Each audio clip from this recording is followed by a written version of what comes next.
그 사람 연금 든든하대. 경수가 그 말 믿지 마. 다 껍데기일 뿐이야. 결국 내 인생까지 무너뜨릴 수도 있어.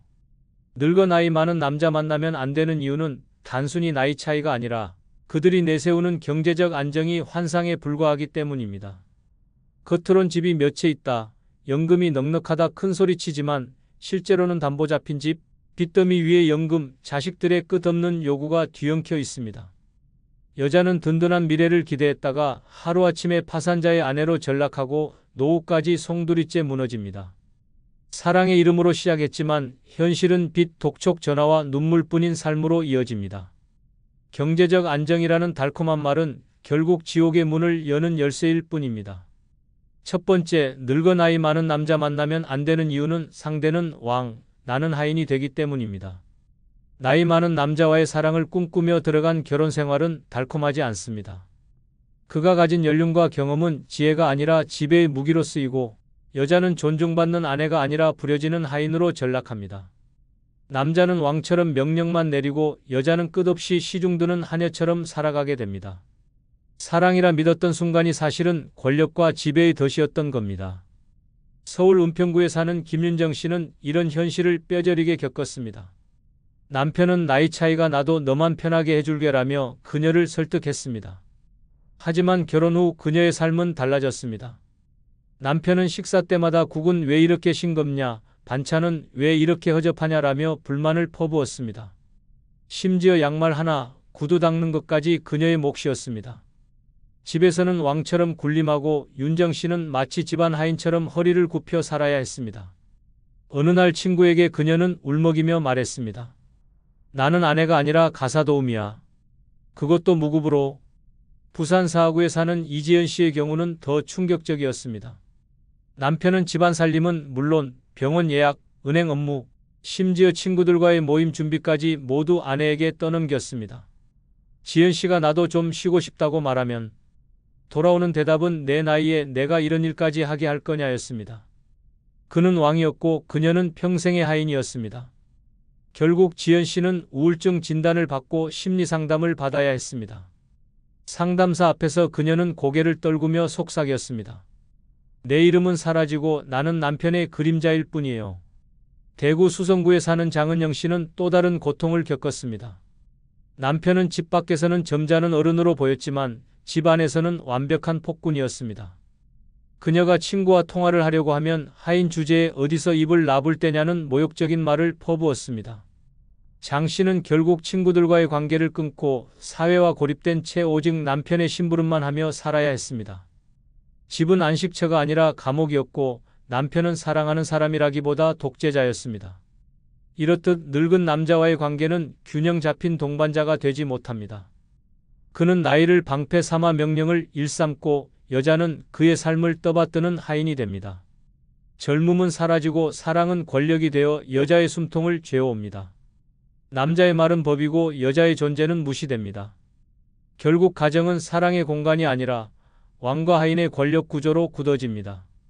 늙어 나이 많은 남자 만나면 안 되는 이유는 바로 이 지점에 있습니다. 그는 사랑을 주는 배우자가 아니라 지배를 즐기는 왕으로 변합니다. 여자의 인생은 존중받는 삶이 아니라 명령에 복종하는 하인의 삶으로 전락합니다. 웃음과 설렘은 사라지고 대신 눈물과 한숨이 집안을 채웁니다. 사랑은 평등해야 합니다. 그러나 늙은 남자와의 결혼은 평등이 아니라 굴종입니다. 상대는 왕이 되고 나는 하인이 되어버립니다. 그러니 명심하십시오. 사랑을 꿈꾸며 들어간 관계가 당신의 인생을 하인으로 묶어버릴 수 있습니다. 늙은 남자와의 삶은 동반자가 아니라 끝없는 복종의 굴레가 될 뿐입니다. 두 번째, 늙어 나이 많은 남자 만나면 안 되는 이유는 혈압약 챙기다 인생 끝나기 때문입니다. 사랑을 기대했는데 현실은 매일 아침 저녁으로 약통을 흔들어대는 소리로 시작됩니다. 그는 연애가 아니라 관리 대상이 되고 여자는 연인이라기보다 간병인으로 전락합니다. 손에 잡히는 건 꽃다발이 아니라 알약통, 귀에 들리는 건 사랑 고백이 아니라 약 좀 챙겨줘라는 목소리뿐입니다. 노후를 함께한다는 달콤한 말은 결국 평생 약병 옆에서 늙어간다는 의미로 바뀌어 버립니다. 서울 강동구에 사는 이정아 씨는 이런 현실을 뼈저리게 겪었습니다. 그녀는 상대 남자가 나 아직 건강하다, 산책도 잘 다닌다고 장담하던 말만 믿고 결혼했습니다. 하지만 결혼식이 끝나고 함께 살자마자 매일 아침 식탁 위엔 혈압약, 당뇨약, 콜레스테롤 약이 줄줄이 늘어섰습니다. 정화 씨의 하루는 남편이 약을 제대로 챙겼는지 확인하는 일로 시작해 병원 예약 잡고 진료실에서 대기하는 시간으로 끝났습니다. 그는 남편이 아내가 아니라 전담 간호사가 되어버렸습니다. 부산의 장영희 씨는 더 극단적인 상황에 빠졌습니다. 남편이 나는 연금도 있고 병원비 걱정 없다며 자신을 안심시켰습니다. 하지만 결혼 후 매달 빠져나가는 돈의 절반이 약값과 병원비로 사라졌습니다. 영희 씨는 병원에 가는 남편을 부축하며 하루를 보내고 응급실 호출 벨이 울릴 때마다 가슴이 무너졌습니다. 사랑의 설렘은 사라지고 혹시 오늘 밤 쓰러지면 어쩌나 하는 공포가 그녀의 삶을 집어삼켰습니다. 결국 그녀는 친구들에게 눈물로 고백했습니다. 나는 남편을 사랑한 게 아니라 그의 약봉지와 결혼한 것 같아. 대구의 최선희 씨는 남편의 건강 문제로 사회적 고립까지 겪었습니다. 남편이 외출을 꺼리자 그녀 역시 집안에 묶여버렸습니다. 주말이면 함께 여행을 다니고 함께 취미를 즐기겠다는 꿈은 무너졌습니다. 남편은 혈압이 오를까, 심장이 멎을까 두려워 집 밖을 나가지 않았고, 선희 씨의 젊은 노후는 집안 침대와 약장 사이에서 갇혀버렸습니다. 그녀는 친구들이 모임 사진을 올릴 때마다 눈물을 삼켰습니다. 나는 왜 약봉지와 함께 늙어가야 하나? 이처럼 혈압약은 단순한 약이 아닙니다.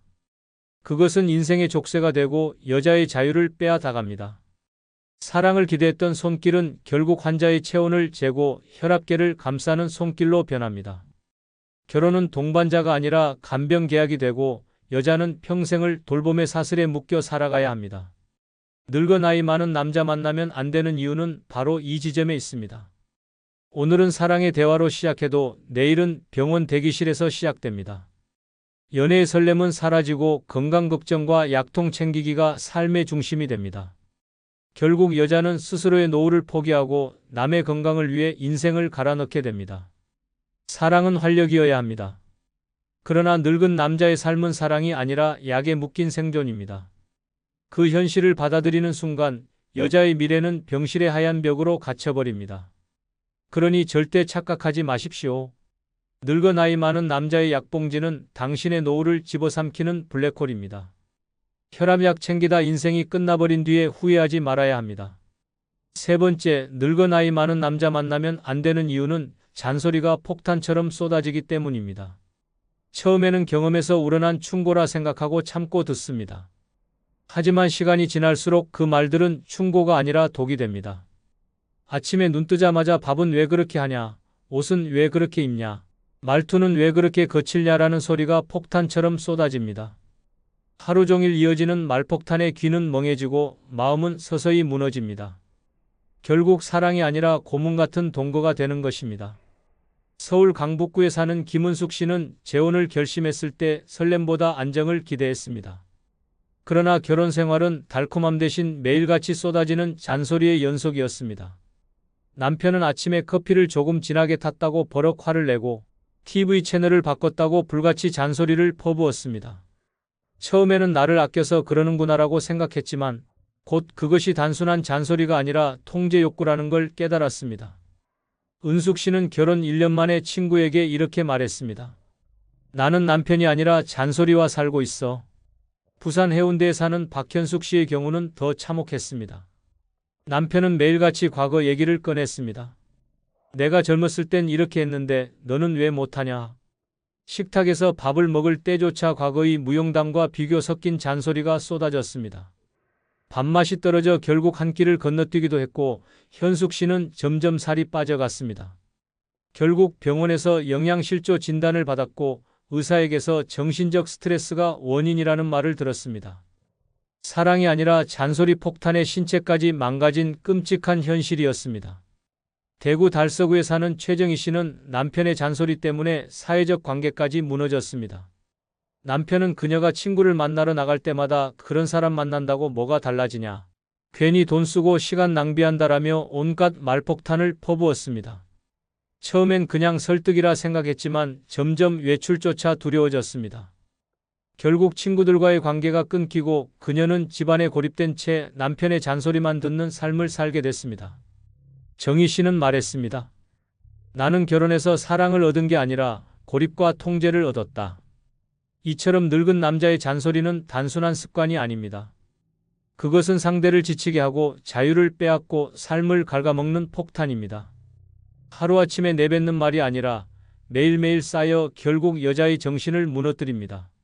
남자는 충고라 말하지만 여자는 그 말 속에서 자존심이 무너지고 존재가 부정당하는 고통을 겪습니다.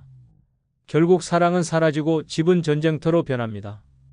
늙어 나이 많은 남자 만나면 안 되는 이유는 바로 이 폭탄 같은 잔소리에 있습니다. 남자의 입에서 흘러나오는 말은 애정이 아니라 통제이고 배려가 아니라 비난입니다. 그와 함께하는 삶은 대화가 아니라 일방적인 설교이며 웃음이 아니라 한숨으로 가득합니다. 사랑은 위로해야 합니다. 그러나 늙은 남자의 삶에서 사랑은 잔소리로 변질됩니다. 그리고 그 잔소리는 여자의 인생을 파괴하는 결정적인 무기가 됩니다. 그러니 기억하십시오. 잔소리 폭탄과 함께 늙어간다는 건 평생 지옥의 소음 속에서 갇혀 사는 것과 다르지 않습니다. 네 번째, 늙어 나이 많은 남자 만나면 안 되는 이유는 젊음의 기운을 빨아먹기 때문입니다. 사랑이라는 달콤한 말에 속아 결혼했지만 현실은 젊은 여자의 활력을 앗아가는 늪이 됩니다. 그는 당신의 웃음을 에너지로 삼고 당신의 체력을 의지로 바꾸며 결국 당신의 젊음을 갉아먹습니다. 시작은 손을 잡고 산책하는 설렘이지만 끝은 지친 한숨과 주름진 얼굴로 남게 됩니다. 젊음은 꽃처럼 피어나야 하는데 늙은 남자는 그 꽃을 꺾어 자기 생존에만 쓰게 만드는 존재입니다. 서울 송파구에 사는 한지연 씨는 나이 차이 많은 남자와 결혼했습니다. 그는 늘 내가 널 지켜주겠다, 안정된 삶을 주겠다고 장담했습니다. 하지만 결혼 후 그녀의 삶은 완전히 달라졌습니다. 남편은 조금만 걸어도 숨을 헐떡이며 지연 씨에게 부축을 요구했고 밤마다 건강 불안을 털어놓으며 그녀의 수면을 빼앗았습니다. 친구들과 여행 가고 싶다는 말조차 꺼내지 못했습니다. 내가 빠져나가면 난 죽는다는 남편의 말이 족쇄처럼 매달렸기 때문입니다. 결국 지연 씨는 40대에 이미 늙어버린 듯한 얼굴로 거울을 바라보며 울었습니다. 부산 남포동의 김선영 씨는 더 심각했습니다. 결혼 초기만 해도 남편의 배려가 고마웠습니다. 그러나 시간이 지날수록 그녀의 젊음은 남편의 의존 속에 소모됐습니다.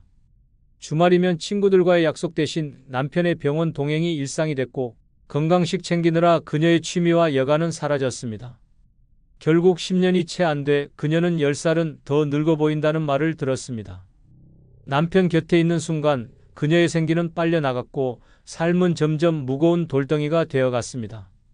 대구 북구의 박민정 씨는 결혼 후 남편의 끊임없는 집착에 갇혔습니다.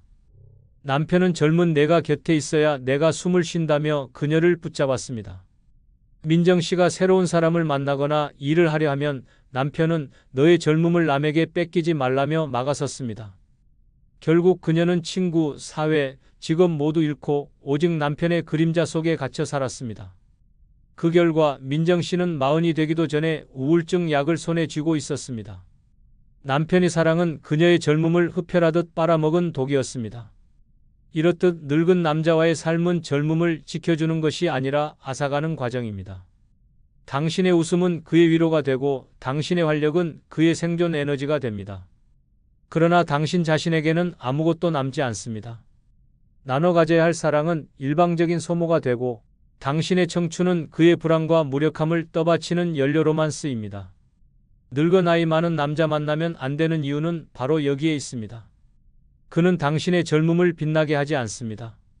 오히려 당신을 병원, 약봉지, 불안의 그림자 속으로 끌어들이며 당신이 가진 마지막 생기마저 빨아들입니다.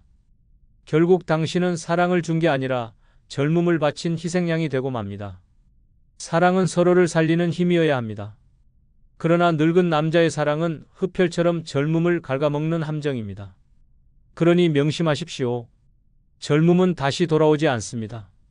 늙은 남자의 품에 안기는 순간 당신의 삶은 활력이 아닌 고통의 늪으로 변합니다. 5번째, 늙어 나이 많은 남자 만나면 안 되는 이유는 경제적 안정이 환상에 불과하기 때문입니다. 많은 여성들이 나이 든 남자를 선택할 때 가장 크게 기대하는 것이 경제적 안정입니다. 그는 연금이 든든하다, 집이 몇 채 있다, 노후는 걱정 없다며 자신 있게 말합니다. 하지만 현실은 정반대입니다. 연금은 생활비에도 턱없이 부족하고 집은 은행 담보에 묶여 있으며 자식들은 끊임없이 돈을 요구합니다. 안정이라 믿고 들어간 순간 여자는 남의 빚과 파산을 떠안는 비극적인 삶의 주인공이 됩니다.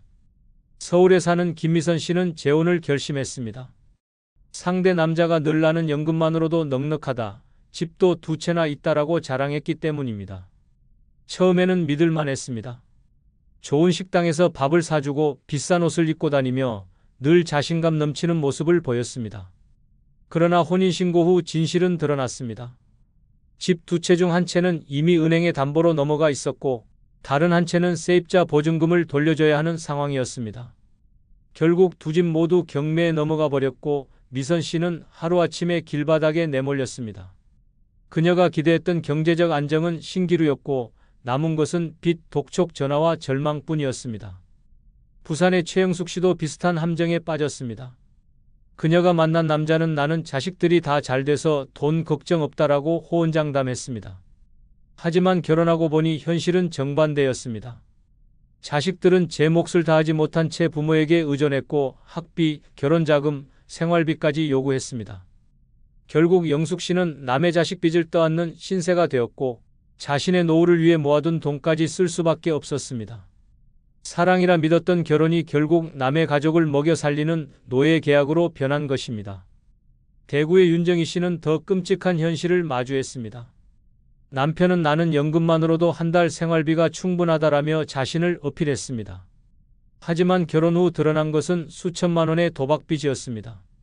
매달 들어오는 연금은 고스란히 빚 이자에 빨려 들어갔고 윤 씨의 이름으로 된 신용카드까지 망가졌습니다. 결국 신용불량자가 되어버린 그녀는 이혼조차 쉽지 않았습니다. 사랑이라 믿고 건넨 손이 족쇄로 돌아온 참혹한 현실이었습니다. 이렇듯 경제적 안정이라는 말은 대부분 허상입니다. 늙은 남자일수록 체면과 어세에 집착합니다. 연금은 부풀려 말하고 재산은 실제보다 화려하게 꾸밉니다. 여자는 그 말에 속아 안정을 기대하지만 결혼 후 맞닥뜨리는 건 빚더미, 병원비, 그리고 끝없는 갈등입니다. 기대했던 안락한 노후는 눈앞에서 산산조각 나고 결국 여성은 남의 인생짐을 떠안아 자신의 노후까지 망쳐버립니다. 늙어 나이 많은 남자 만나면 안 되는 이유는 바로 그가 약속하는 안정이 착취의 덫으로 변하기 때문입니다. 사랑이라는 가면 뒤에서 여자의 돈과 노동을 요구하고 그녀의 인생을 갉아먹습니다. 여자는 파트너가 아니라 남자의 구멍난 인생을 메워주는 희생양이 됩니다. 그러니 기억해야 합니다. 진짜 안정은 남의 입에서 나오는 허풍이 아니라 스스로 지켜낸 삶에서만 나옵니다. 늙어 나이 많은 남자의 달콤한 말에 속는 순간 당신의 노후는 지옥으로 바뀝니다. 경제적 안정은 결코 남이 보장해주는 것이 아닙니다. 오직 내 힘으로 지켜낼 때만 진짜 안정이 되는 것입니다. 6번째, 늙어 나이 많은 남자 만나면 안 되는 이유는 항상 눈치 보며 살아야 하기 때문입니다. 사랑이라 믿고 시작했지만 현실은 한순간도 편히 숨 쉴 수 없는 삶으로 변합니다. 그의 표정 하나, 한숨 소리 하나에도 여자는 가슴이 철렁 내려앉습니다. 마치 지뢰밭 위를 걷듯 언제 터질지 모르는 화와 짜증에 시달리며 하루하루를 살아갑니다. 눈치를 보는 삶은 사랑이 아니라 고문이고 노후의 행복이 아니라 끝없는 불안입니다. 서울 강남구에 사는 김지연 씨는 나이 많은 남자와 재혼했습니다. 처음에는 든든하고 의지가 되는 사람이라 생각했습니다. 하지만 결혼 후 일상은 전쟁터였습니다. 남편은 사소한 일에도 표정이 굳었고 지연 씨는 늘 그의 눈치를 보며 살았습니다. TV 채널을 잘못 돌렸다는 이유로 차가운 눈빛을 받고 반찬간이 맞지 않는다는 말에 한숨을 들어야 했습니다. 오늘은 기분이 괜찮을까, 화내지 않을까라는 생각이 머릿속을 떠나지 않았습니다. 결국 지연 씨는 친구에게 이렇게 털어놓았습니다. 나는 아내가 아니라 감정해소용 인형 같아. 부산 서구에 사는 박선영 씨의 삶은 더 비참했습니다. 남편은 늘 과거의 권위를 내세우며 목소리를 높였습니다. 외출을 준비할 때조차 그 옷은 왜 입냐, 그 화장은 왜 하냐라며 간섭했고 선영 씨는 점점 자신을 잃어갔습니다. 한 번은 친구와 저녁 약속을 잡았다가 남편의 심기를 건드렸다는 이유로 약속을 취소해야 했습니다. 친구들은 그녀에게 왜 항상 그렇게 남편 눈치만 보냐고 물었지만 선영 씨는 대답조차 하지 못했습니다. 결국 그녀는 친구들과 멀어지고 세상과 단절된 채 남편의 표정 하나에 인생을 맞추는 노예가 되어버렸습니다. 대구 달성군의 최민정 씨도 비슷한 고통을 겪었습니다. 남편은 늘 건강이 나쁘다며 예민했고 그 예민함은 곧 잔소리와 불평으로 돌아왔습니다. 민정 씨는 밥상을 차리면서도 혹시 짜다고 할까, 싱겁다고 할까를 걱정했습니다. 집안일을 하면서도 괜히 소리 나면 화내지 않을까 두려웠습니다. 잠들기 전조차 남편의 뒤척임에 눈을 뜨며 하루 24시간 눈치를 보며 사는 삶이 이어졌습니다. 결국 그녀는 병원에서 극심한 불안장애 진단을 받았습니다. 의사는 계속 이렇게 살면 몸까지 망가진다라고 경고했습니다.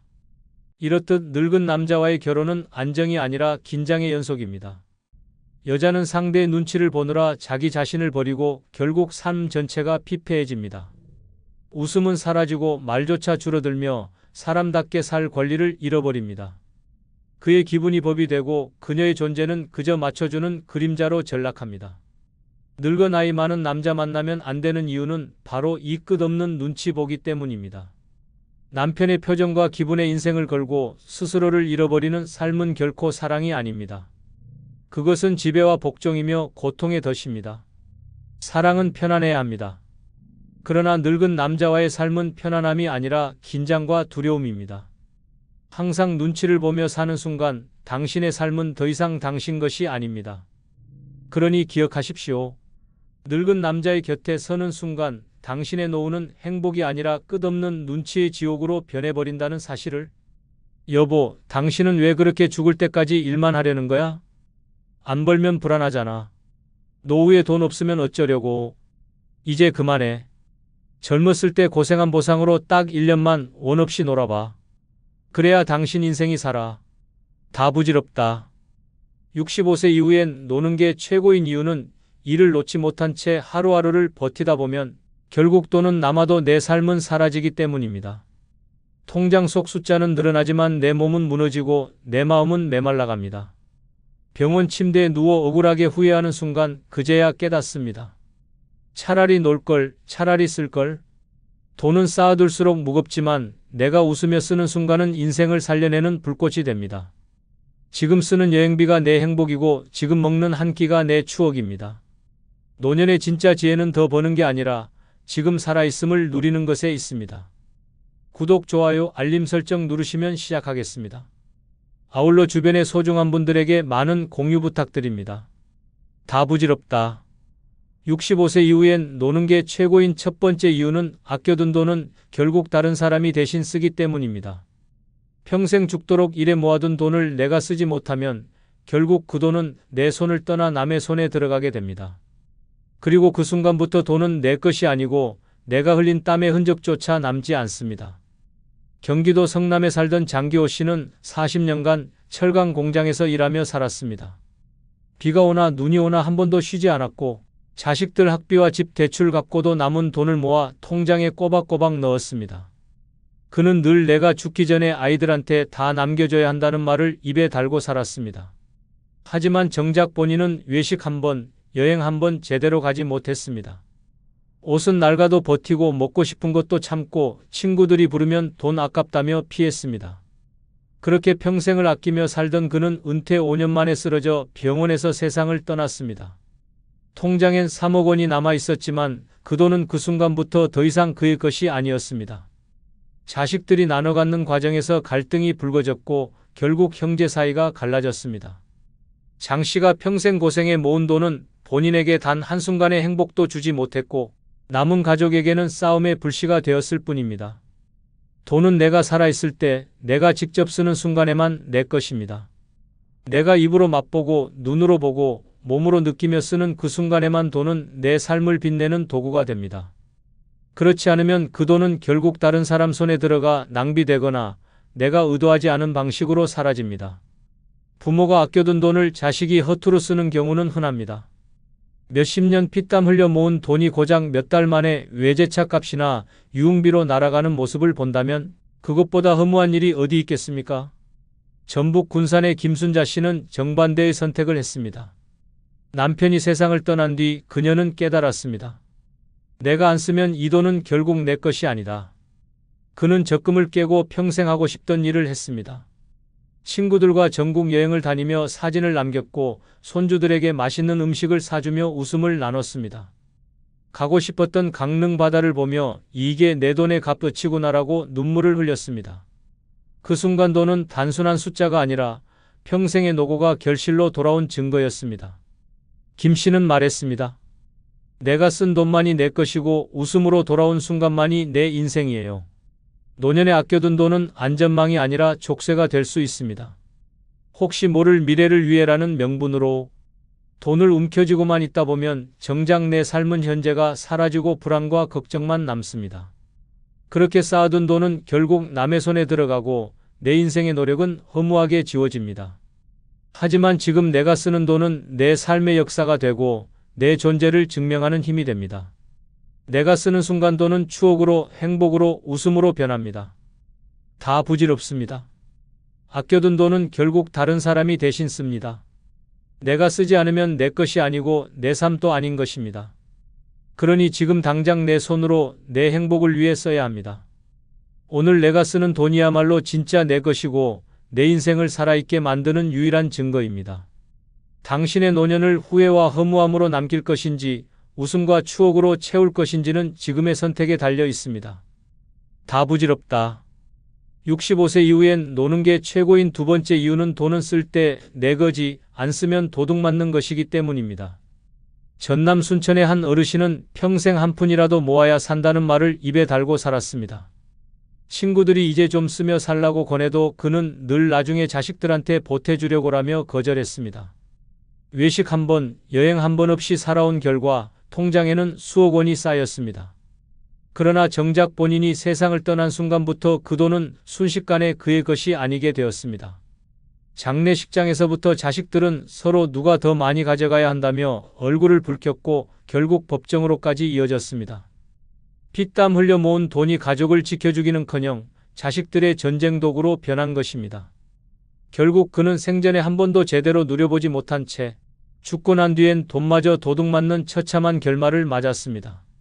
돈은 통장 속 숫자로 남아있을 때는 내 것이 아닙니다. 내가 꺼내 쓰는 순간에만 비로소 내 것이 됩니다. 내가 먹고 싶은 음식을 사 먹을 때, 가고 싶던 여행지에 가는 비행기 표를 끊을 때, 좋아하는 물건을 사는 순간 돈은 진짜로 내 인생이 됩니다. 그렇지 않으면 그 돈은 언제든 자식들의 욕심, 남의 다툼, 병원의 영수증으로 도둑맞게 됩니다. 내가 누리지 못한 돈은 결국 남의 손으로 흘러가고 그 과정에서 원망과 갈등만 남습니다. 실제로 서울 도봉구에 사는 김순자 씨는 반대의 길을 택했습니다. 그는 남편이 세상을 떠난 뒤 남은 적금과 연금을 움켜쥐고 살지 않았습니다. 오히려 지금 안 쓰면 내 것이 아니다라며 스스로를 위해 쓰기 시작했습니다. 평생 가고 싶던 경주 여행을 다녀왔고 손주들과 제주도에서 맛집을 돌며 웃음을 나눴습니다. 동네 친구들에게 밥도 사고 자신을 위해 비싼 옷도 한 벌 장만했습니다. 주변에서는 돈이 아깝지 않으냐고 물었지만 그녀는 웃으며 대답했습니다. 내가 지금 쓰니까 내 돈이지 내가 안 쓰면 남이 가져갈 돈이에요. 그렇게 산 그녀의 얼굴에는 늙음보다 활기가 묻어났습니다. 돈을 쓴 만큼 자존감도 살았고 웃음도 늘어났습니다. 돈은 결국 내 인생을 살리기 위한 도구입니다. 하지만 쓰지 않으면 도구가 아니라 쇠사슬이 됩니다. 쌓아둔 돈에만 집착하다 보면 결국 무겁게 짓눌려 산송장처럼 살아가게 됩니다.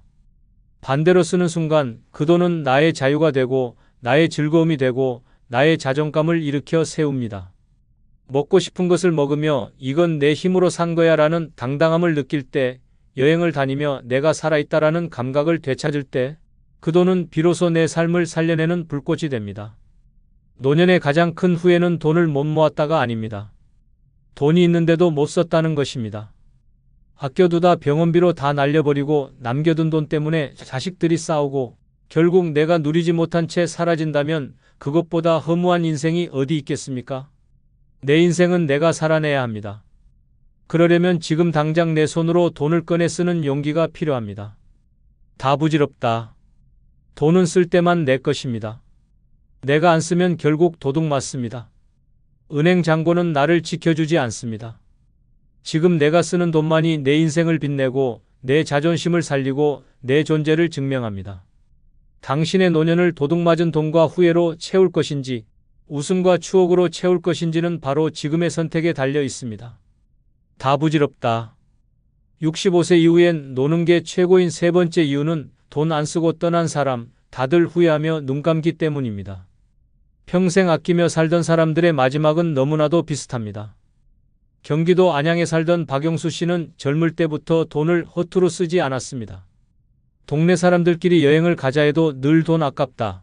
나중에 여유 있으면 가자라고 말하며 거절했고 아내가 외식이라도 하자고 해도 집에서 해먹는 게 훨씬 싸다며 단칼에 잘랐습니다. 그렇게 수십 년을 모아 통장에는 억대 재산이 쌓였습니다. 그는 늘 뿌듯해하며 말했습니다. 나는 늙어도 든든하다. 그러나 정작 그의 인생에서 즐거웠다는 순간을 찾기는 힘들었습니다. 70세가 되던 해 박 씨는 큰 병을 얻었습니다. 병원에 입원한 그는 숨을 거두기 직전 아내에게 이런 말을 남겼습니다. 내가 참 바보였다. 돈은 남았는데 내 인생은 다 잃었구나. 마지막까지도 아끼느라 제대로 누리지 못한 삶에 대한 후회가 목구멍을 태우고 있었습니다. 아내는 통곡하며 말했습니다. 여보, 돈은 쌓아놔도 결국 당신 거 아니에요. 당신이 쓸 때만 당신 거였어요. 이 장면은 주변에 있던 가족들에게 뼈아픈 교훈이 되었습니다. 실제로 이런 후회는 수많은 노인들에게서 공통적으로 터져 나옵니다. 평생 돈을 모으느라 하고 싶던 일을 미루고 먹고 싶던 음식을 참으며 가고 싶던 길을 외면하다. 결국 병실에서 숨을 거두는 순간 깨닫습니다. 내가 돈을 아꼈던 게 아니라 내 인생을 아꼈던 거구나. 그 후회의 깊이는 죽음 앞에서 더 날카롭게 다가옵니다. 돈은 남아있는데 내 손으로 쓴 기억이 없으니 인생은 빈 껍데기로 사라지는 것입니다. 반대로 돈을 과감히 쓴 사람들의 노년은 전혀 다릅니다. 전북 군산에 사는 최은자 씨는 남편을 먼저 떠나보낸 뒤 마음을 고쳐먹었습니다. 돈은 내가 쓸 때만 내 거다. 그는 모아둔 적금을 깨고 하고 싶던 일들을 하나씩 실행했습니다. 동네 친구들과 전국 여행을 다니고 손주들과 외식도 자주 했습니다. 평생 입어보고 싶던 비싼 옷도 한 벌 샀습니다. 그는 웃으며 말했습니다. 이제야 내가 내 인생을 사는 것 같아. 그의 얼굴에는 늙음보다 생기가 가득했고 주변 사람들은 최 씨는 돈을 써서 젊음을 되찾았다고 말했습니다. 돈은 쌓아두면 자식들의 싸움판이나 병원비로 사라질 뿐 나를 위해 빛나지 않습니다. 내가 꺼내 쓰는 순간에만 내 것이 되고 그때에만 내 인생을 빛내는 도구가 됩니다. 돈을 쓰지 않고 떠난 사람들은 모두 같은 말을 남깁니다. 조금만 더 즐길 걸, 조금만 더 써볼 걸. 하지만 그 말은 무덤 속에서 아무 소용이 없습니다. 노년의 가장 어리석은 선택은 아껴서 후회하는 것입니다. 반대로 가장 현명한 선택은 지금 쓰며 살아있는 순간을 만드는 것입니다. 여행지의 바람을 느끼는 순간, 맛있는 음식을 맛보는 순간, 사랑하는 사람과 웃으며 보내는 순간이야말로 인생의 진짜 값어치입니다. 돈은 그 순간을 가능하게 해주는 열쇠입니다. 다 부질없습니다. 돈 안 쓰고 떠난 사람 결국 모두 후회하며 눈을 감습니다. 당신은 그 길을 따라가겠습니까? 아니면 지금 당장 내 인생을 위해 돈을 쓰며 웃고 떠나겠습니까? 인생은 단 한 번뿐이고 돈은 쓸 때만 내 것입니다. 지금 쓰는 그 순간이 바로 당신이 살아있음을 증명하는 가장 확실한 방법입니다. 다 부질없다. 65세 이후엔 노는 게 최고인 네 번째 이유는 돈을 쓰지 못하면 내 노력의 역사가 지워지기 때문입니다. 평생 땀 흘려 일하며 모은 돈은 결국 내가 어떻게 쓰느냐에 따라 가치가 결정됩니다. 전북 익산의 김도연 씨는 젊은 시절 새벽부터 밤까지 공장에서 일하며 돈을 모았습니다. 휴일도 반납하고 술 한 잔도 사치라 여기며 오직 저축에 매달렸습니다. 그렇게 40년을 바쳐 모은 돈은 억 단위로 불어났습니다. 그는 늘 뿌듯해하며 말했습니다. 내가 얼마나 고생했는데 이 돈은 내 인생의 증거다. 하지만 정작 그 돈을 자기 삶에 쓰지 못한 채 세상을 떠난 순간 그의 노력의 역사는 한순간에 무너졌습니다. 남겨진 자식들은 그 돈을 두고 다투었고 결국 아버지의 피땀은 추억이 아니라 소송 서류로 남았습니다. 그토록 고생했던 세월이 고마움으로 기억된 게 아니라 다툼과 원망으로 덮인 것입니다. 돈은 단순한 숫자가 아니라 내가 살아온 발자취입니다. 젊은 날 밤을 새워본 돈, 손에 굳은 살이 배기도록 모은 돈은 내가 살아온 시간 그 자체입니다. 그런데 그 돈을 쓰지 못하면 그 역사는 아무 의미가 없어집니다. 내가 직접 꺼내 쓰며 행복을 느끼는 순간 내 노력은 빛을 발합니다. 여행지에서 바람을 맞으며 내가 이곳에 오기 위해 평생 일했지라고 말할 때, 맛있는 음식을 먹으며 내 땀의 결실이 이 한 끼로 돌아왔구나라고 느낄 때 그제야 내 역사가 인생 속에 새겨집니다. 그러나 쓰지 못하면 내가 어떻게 살아왔는지는 지워지고 통장 숫자만 남습니다. 숫자는 내 삶을 증명하지 못합니다. 서울 강북구의 한 어르신은 정반대의 삶을 살았습니다.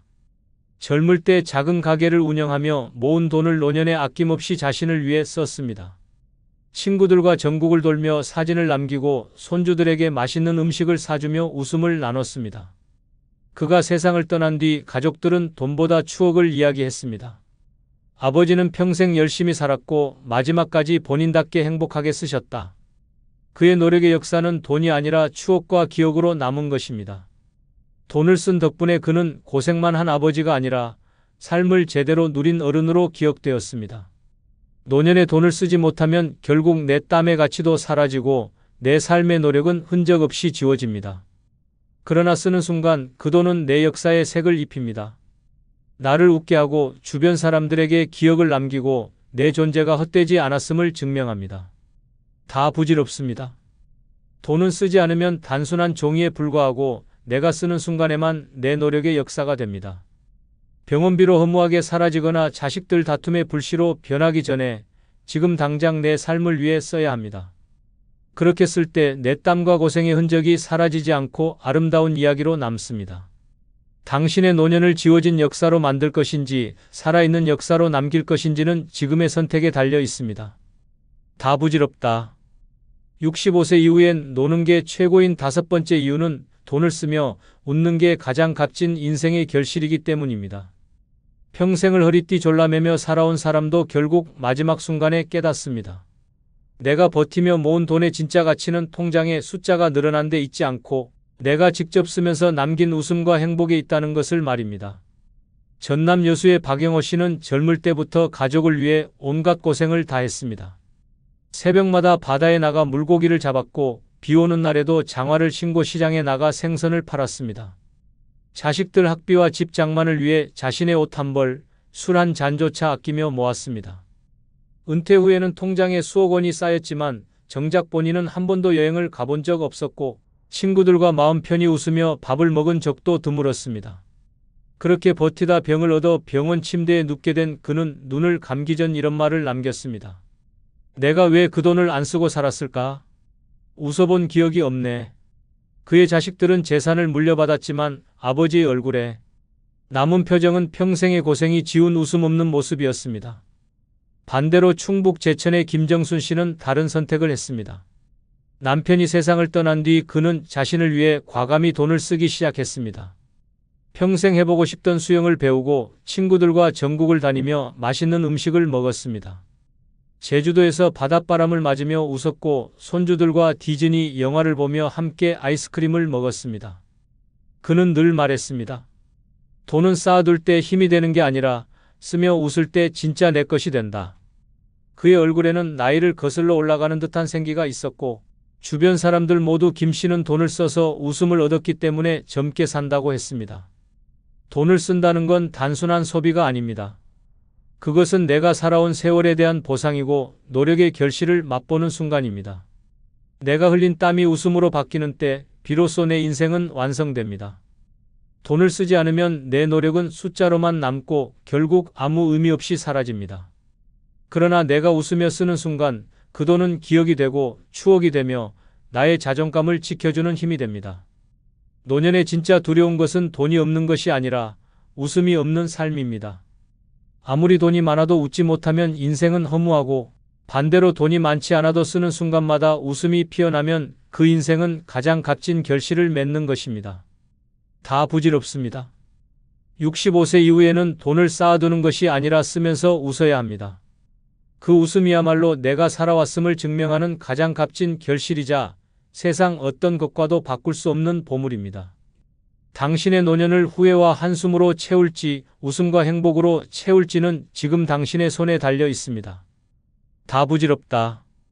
65세 이후엔 노는 게 최고인 여섯 번째 이유는 돈을 쓰며 하루를 즐기는 게 최고의 복지이기 때문입니다. 평생 열심히 살며 모은 돈을 그저 쌓아두기만 하면 내 인생은 숫자로만 남습니다. 하지만 내가 직접 쓰며 하루를 즐기는 순간 그 돈은 나를 살리고 내 삶을 빛내는 진짜 힘이 됩니다. 서울 강북에 살던 정태호 씨는 젊을 때부터 남들보다 2배로 일했습니다. 건설 현장에서 택배 상하차장에서 쉬는 날도 없이 일해 결국 은퇴할 무렵엔 5억 원 가까운 돈을 모았습니다. 그는 늘 자식들에게 너희 잘되라고 고생했다고 말했지만 정작 본인은 늙음은 콩밥에 김치 한 조각으로 끼니를 때웠습니다. 은퇴 후에도 돈 쓰는 게 아까워 집에만 틀어박혀 지냈고 친구들과 모임에도 잘 나가지 않았습니다. 그렇게 시간이 흘러 병을 얻어 병원에 입원했을 때 그는 후회했습니다. 내가 하루만 더 즐겼어도 이렇게 허무하지는 않을 텐데. 남은 돈은 많았지만 웃음도 추억도 없는 인생은 산송장과 다를 바 없었습니다.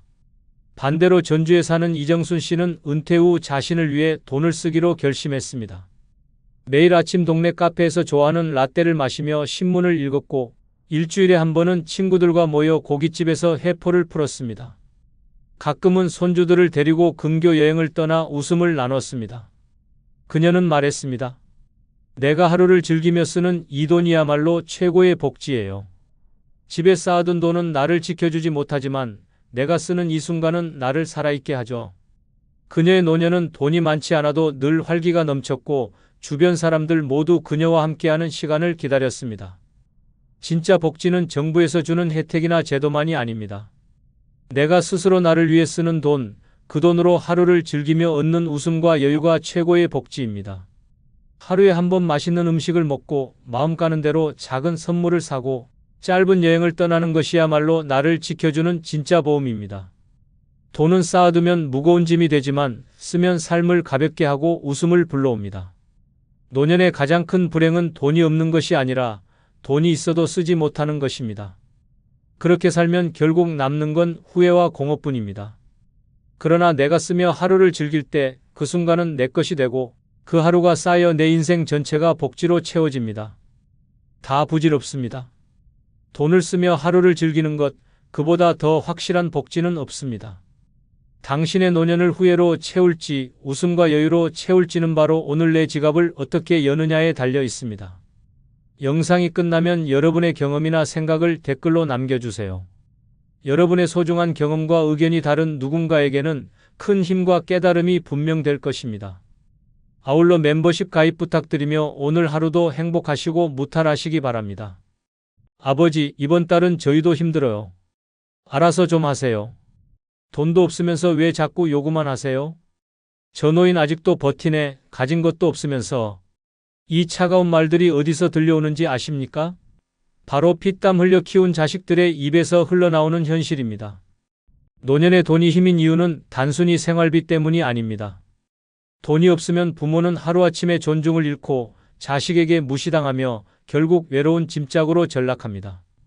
하지만 통장에 돈이 있으면 상황은 정반대입니다. 자식이 먼저 전화를 걸고 손주가 안겨들며 주변 사람들이 함부로 대하지 못합니다. 인격보다 사랑보다 결국 돈이 마지막 권위가 됩니다. 지금부터 노년의 돈이 힘인 6가지 이유를 낱낱이 파헤쳐 드리겠습니다. 구독, 좋아요, 알림 설정 누르시면 시작하겠습니다. 아울러 주변의 소중한 분들에게 많은 공유 부탁드립니다. 노년의 돈이 힘인 첫 번째 이유는 늙어서도 사람 대접을 받기 때문입니다. 늙으면 누구나 주름이 깊어지고 걸음은 느려지고 목소리는 작아집니다. 그 순간부터 세상은 노인을 귀찮은 존재로 보기 시작합니다. 하지만 돈이 있으면 이야기는 달라집니다. 늙었어도 몸이 약해졌어도 돈이 있는 노인은 여전히 대접받습니다. 반대로 돈이 없으면 인간 대접은커녕 눈치와 무시 속에 하루를 버티게 됩니다. 돈이 곧 사람으로 인정받는 최소한의 조건이 되는 현실은 잔인할 정도로 명확합니다. 서울 강동구에 사는 79세 박병수 씨는 은퇴 후 생활비가 부족해 아들 집에 얹혀 살았습니다. 처음엔 아버지 같이 계세요라며 환영했지만 시간이 흐르면서 공기가 달라졌습니다. 며느리는 식탁에 밥을 놓으면서도 눈을 마주치지 않았고 손주도 할아버지 냄새 난다며 피했습니다. 하루는 아들이 술에 취해 말했습니다. 아버지, 집도 없고 돈도 없으니 우리도 힘들어. 그 말을 들은 순간 박 씨는 온몸이 굳어졌습니다. 늙은 몸으로 집안에서 숨죽여 살아야 했고 결국 스스로 요양원에 들어갔습니다. 그가 마지막으로 남긴 말은 처절했습니다. 돈 없는 늙은이는 그냥 짐이야. 사람 대접은커녕 그림자 취급을 받는다. 반대로 부산 해운대에 사는 76세 윤영자 씨는 완전히 달랐습니다. 남편과 함께 평생 전략해 모은 돈으로 작은 건물 하나를 남겼고 매달 월세 수입이 안정적으로 들어왔습니다. 덕분에 혼자 살아도 생활에 불편이 없었습니다. 윤 씨가 경로당에 나타나면 사람들이 먼저 자리를 내주었고 이웃들은 항상 어머님 뭐 필요한 거 없으세요? 라며 인사를 건넸습니다. 심지어 며느리와 사위도 매달 먼저 찾아와 안부를 챙기며 웃음을 잃지 않았습니다. 생일이면 고급 한정식집에서 잔치를 열어주고 손주들은 늘 할머니 최고라며 안겼습니다. 윤 씨는 친구들에게 이렇게 말했습니다. 돈이 있으니 늙어도 여전히 어른 대접을 받는다. 돈이 없었으면 나도 무시당했을 거다. 그 말은 씁쓸했지만 누구도 반박하지 못했습니다. 노년의 돈이 힘은 이유는 바로 사람 대접입니다. 돈이 없는 노인은 모임에서도 뒤편에 앉아야 하고 말을 꺼내도 흘려듣는 경우가 많습니다. 그러나 돈이 있는 노인은 중심에 앉고 같은 말도 조언으로 받아들여집니다. 가족 모임에서도 차이는 극명합니다.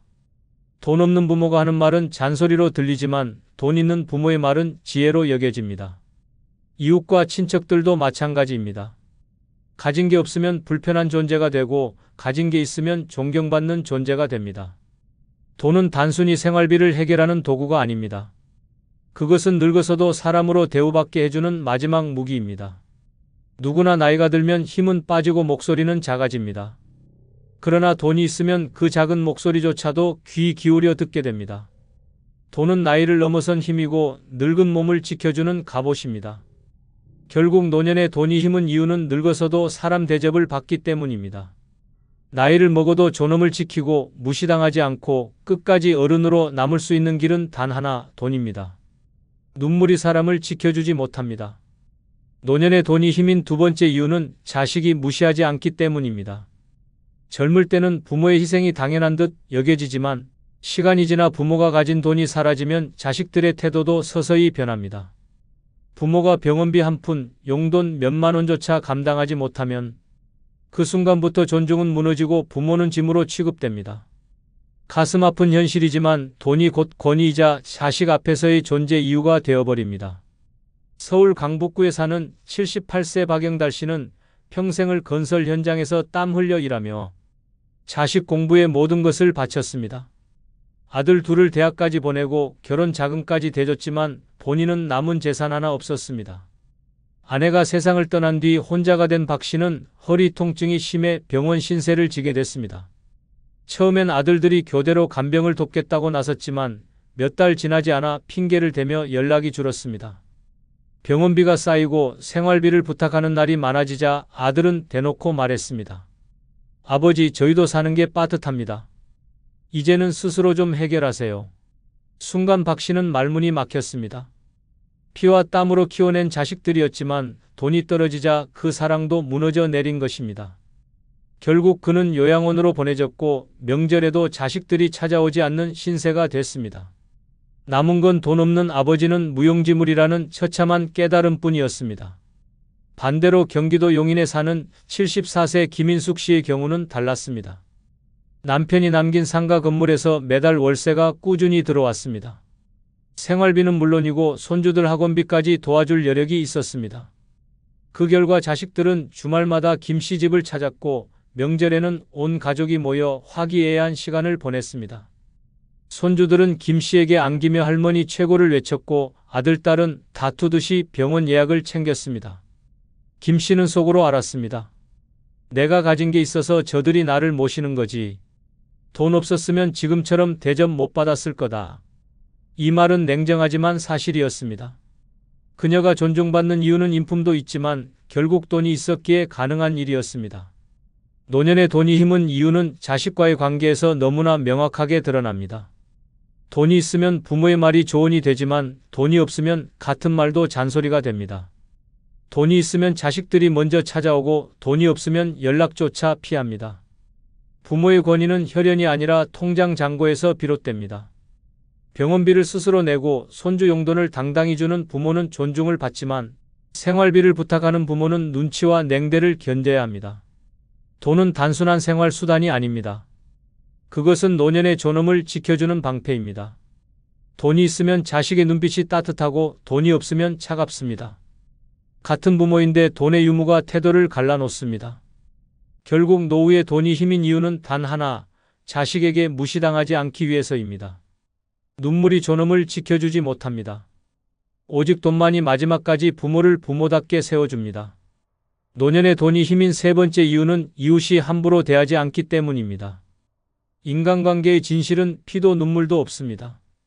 돈이 있는 노인은 마을에서 대접받고 돈이 없는 노인은 모욕과 무시 속에 살아갑니다. 평생 성실하게 살아왔어도 노년의 주머니가 비면 존경받는 어르신에서 단숨에 패 끼치는 노인으로 추락합니다. 이웃의 태도는 잔인할 정도로 돈에 따라 갈라집니다.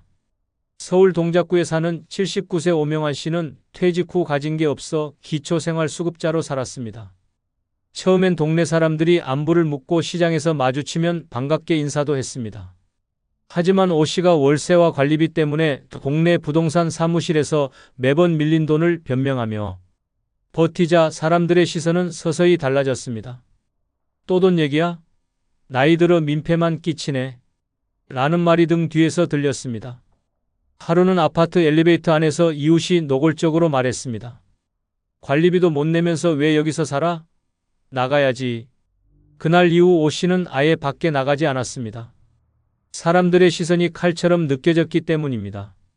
결국 쓰레기 버리러 내려가는 것도 두려워 밤늦게 몰래 움직였고 병원에 갈 돈이 없어 아픈 몸을 방치했습니다. 돈이 없으니 이웃이 함부로 대하고 존엄은 산산조각이 났습니다. 반면 경기도 과천에 사는 75세 최은자 씨는 정반대였습니다. 남편이 남긴 상가 건물에서 매달 월세가 들어와 생활은 넉넉했습니다. 동네 경로당에서도 마트에서도 그녀를 대하는 태도는 달랐습니다. 최 여사님 오셨어요? 자리에 앉으세요. 시장 보러 오셨으면 무거운 건 제가 들어드릴게요. 심지어 동네 사람들은 먼저 다가와 친절을 베풀었습니다. 이유는 단순했습니다. 그녀가 후원금을 내기도 하고 어려운 집안의 생활비를 보태주기도 했기 때문입니다. 돈이 있기에 이웃이 함부로 대하지 않았습니다. 오히려 존경과 배려가 따랐습니다. 최 씨는 친구들에게 이렇게 말하곤 했습니다. 돈이 있으니 내가 사람 대접을 받는 거야. 돈 없으면 나도 무시당했을걸. 그 솔직한 고백은 잔인했지만 현실이었습니다. 노년의 돈이 힘은 이유는 결국 인간관계의 온도차 때문입니다. 돈이 있는 노인은 이웃에게 존경받는 어른이 되고 돈이 없는 노인은 부담스러운 짐으로 낙인 찍힙니다. 쓰레기 버리는 사소한 행동조차 돈이 있으면 웃으며 맞이하지만 돈이 없으면 불평과 눈총이 따라붙습니다. 동네 모임도 마찬가지입니다. 회비를 내는 사람은 존중받고 내지 못하는 사람은 투명인간 취급을 당합니다. 이웃의 태도는 결코 감정이 아니라 돈에 의해 결정됩니다. 돈은 단순히 생활의 도구가 아닙니다. 그것은 사회 속에서 나를 지켜주는 방패입니다. 돈이 있으면 이웃이 조심스레 말을 고르고 돈이 없으면 아무렇지 않게 모욕적인 말을 던집니다. 이웃의 눈빛 하나, 말투 하나가 돈의 유무에 따라 달라집니다. 노년의 가장 무서운 것은 외로움이 아니라 무시입니다. 그리고 그 무시는 오직 돈으로만 막을 수 있습니다. 결국 노년의 돈이 힘은 이유는 이웃이 함부로 대하지 않게 만드는 유일한 무기이기 때문입니다. 존엄은 눈물이 아니라 돈에서 나옵니다. 돈이 있어야 이웃이 함부로 하지 않고 돈이 있어야 마지막까지 사람답게 살 수 있습니다. 노년의 돈이 힘인 네 번째 이유는 재혼할 때 상대가 달라지기 때문입니다. 같은 나이, 같은 얼굴, 같은 건강 상태라도 주머니에 돈이 있느냐 없느냐에 따라 상대가 달라집니다. 가진 게 없는 노인은 짐덩어리 취급을 받고 돈이 있는 노인은 인생의 동반자로 대접받습니다. 그 차이는 잔인할 정도로 냉혹합니다. 사랑도 성격도 인품도 모두 뒷전입니다. 결국 상대는 당신의 통장을 먼저 바라봅니다. 부산에 사는 72세 김창호 씨는 아내와 사별한 후 외로움을 견디지 못해 재혼을 결심했습니다. 평생 건설 현장에서 일했지만 남은 돈은 거의 없었고 국민연금으로 한 달 80만 원을 받는 게 전부였습니다. 김 씨는 지인을 통해 중매를 보았지만 결과는 충격적이었습니다. 첫 만남에서 상대 여성은 대놓고 물었습니다. 집은 본인 명의인가요? 연금은 얼마나 나오세요? 김 씨가 솔직히 털어놓자 분위기는 싸늘하게 얼어붙었습니다. 몇 번의 만남이 이어졌지만 상대는 끝내 연락을 끊었습니다. 김 씨는 허탈하게 말했습니다. 내 나이가 문제가 아니더라고. 가진 게 없으니 그냥 사람 취급도 안 해주더라. 재혼을 꿈꿨지만 결국 돈이 없다는 이유 하나로 그는 선택받지 못했습니다. 외로움은 더 깊어졌고 자존심은 산산이 부서졌습니다. 반대로 경기도 성남에 사는 70세 이정자 씨는 전혀 달랐습니다. 남편이 세상을 떠난 후 그녀는 임대 아파트 2채에서 월세 수입만 200만 원이 넘게 들어왔습니다. 동네 모임에서 알게 된 한 남성이 적극적으로 다가왔고 이 씨는 처음엔 그 관심이 단순한 호의인 줄 알았습니다. 그러나 시간이 지나면서 남성은 결혼을 제안하며 말했습니다. 같이 살면 더 든든하잖아요. 서로 의지하고요. 하지만 주변 사람들은 속내를 알고 있었습니다. 그 남성이 그녀의 재산을 확인하고 접근한 것이었습니다. 실제로 결혼 후 남성은 생활비를 거의 내지 않았고 이 씨의 월세 수입에 의존하며 살았습니다. 그럼에도 이웃들은 그 남성을 좋은 신랑감이라 불렀습니다. 돈이 있었기 때문에 재혼은 쉽게 성사됐고 상대 역시 달라졌습니다. 결국 그녀는 씁쓸하게 털어놨습니다. 내가 가진 게 없었으면 누가 나랑 살겠다고 했을까? 결국 돈이 사람을 끌어들이는 힘이더라. 노년의 돈이 힘은 이유는 바로 여기에 있습니다. 돈이 있으면 재혼 시장에서 가치 있는 사람이 되고 돈이 없으면 외면당하는 사람이 됩니다. 상대가 먼저 다가오는지 아니면 끝까지 연락이 끊기는지 그 차이를 만드는 건 결국 돈입니다. 사람들은 나이를 보지 않습니다. 얼굴도 크게 보지 않습니다. 재산과 연금, 집과 수입을 먼저 따집니다. 애정은 그 다음입니다. 돈은 단순히 생활의 수단이 아니라 선택지를 넓혀주는 무기입니다. 돈이 있으면 외로움 속에서도 함께할 상대를 고를 수 있고 돈이 없으면 아무리 진심으로 다가가도 외면당합니다. 노년의 재혼을 꿈꾸는 사람에게 돈은 곧 매력이고 돈은 곧 조건이며 돈은 곧 사랑의 힘입니다. 결국 노년의 돈이 힘은 이유는 재혼할 때 상대가 달라지기 때문입니다. 인격과 성품보다 먼저 보는 것은 통장입니다. 돈이 있는 노인은 선택받고 돈이 없는 노인은 거절당합니다. 가혹하지만 피할 수 없는 현실입니다. 노후를 외롭지 않게 지키고 싶다면, 사랑을 원한다면 반드시 돈이 필요합니다. 돈이 곧 사람을 끌어당기는 자석이자 재혼 시장에서 당신을 살아남게 하는 마지막 무기이기 때문입니다. 노년의 돈이 힘인 5번째 이유는 며느리, 사위의 태도가 공손해지기 때문입니다. 피 한 방울 섞이지 않은 관계, 겉으로는 가족이라 부르지만 속내는 돈 앞에서 적나라하게 드러납니다. 가진 게 없는 시부모, 장인장은 언제든 부담스러운 짐으로 취급되지만 통장에 돈이 있고 재산이 있으면 한마디 한마디가 존중으로 바뀝니다. 같은 사람이지만 가진 게 달라지면 대우가 달라집니다. 서울 노원구에 사는 80세 김석호 씨는 퇴직 후 연금도 제대로 준비하지 못해 매달 용돈을 아들 내외에게 의지했습니다. 처음엔 며느리가 웃으며 밥상을 차려주더니 시간이 지날수록 얼굴이 굳어졌습니다. 전기세, 관리비가 밀려 부탁할 때마다 며느리는 노골적으로 말했습니다. 아버님, 저희도 애 키우느라 빠듯해요. 제발 조금만 줄여 쓰세요. 어느 날은 식탁에서 손주 앞에서도 말했습니다. 돈도 못 버시면서 왜 이렇게 요구가 많으세요? 그 순간 김 씨는 수치심에 고개를 떨궜습니다. 아들마저 말리지 않았습니다. 결국 김 씨는 눈치만 보며 살다 스스로 요양원에 들어갔습니다. 돈 없는 노인의 자리는 집안에서도 투명인이었고 며느리의 눈빛은 칼날 같았습니다. 반대로 경기도 수원에 사는 77세 이정분 씨는 상황이 달랐습니다. 남편과 함께 모은 재산으로 상가를 임대 주어 매달 250만 원이 꼬박꼬박 들어왔습니다. 이 씨는 명절마다 며느리와 사위에게 두툼한 봉투를 챙겨주었고 그 덕분에 대우는 달라졌습니다. 사위는 늘 허리를 90도로 숙이며 장모님, 건강은 어떠세요? 혹시 필요한 건 없으세요? 하고 묻고 며느리도 장을 보며 어머님 드실 건 제가 먼저 챙겨드릴게요. 라며 공손했습니다. 생일잔치 때는 며느리, 사위가 앞다퉈 음식을 준비하고 손주들까지 할머니 최고를 외쳤습니다. 이정부 씨는 친구들에게 이렇게 말했습니다. 돈이 있으면 며느리 사위가 천사가 되고 돈이 없으면 괴물이 되는 거야. 그녀의 말은 씁쓸했지만 누구도 부정하지 못했습니다. 노년의 돈이 힘은 이유는 단순히 생활비 때문이 아닙니다. 가족의 존중과 태도가 오직 돈에서 비롯되기 때문입니다. 며느리와 사위는 겉으로는 웃어도 속마음은 계산기를 두드리고 있습니다. 시부모, 장인장의 존재가 짐이 될지 존경의 대상이 될지는 통장 잔고가 결정합니다. 돈이 없으면 며느리의 말투는 차갑습니다. 이젠 좀 알아서 하셔야죠. 저희도 힘들어요. 같은 말이 서슴없이 튀어나옵니다. 사위도 마찬가지입니다. 처음엔 예의 바르게 굴다가도 부모가 계속 도움을 요청하면 거리를 두고 무심해집니다. 반대로 돈이 있으면 태도가 달라집니다. 같은 상황에서도 걱정하지 마세요. 저희가 다 도와드릴게요. 라며 몸을 낮춥니다.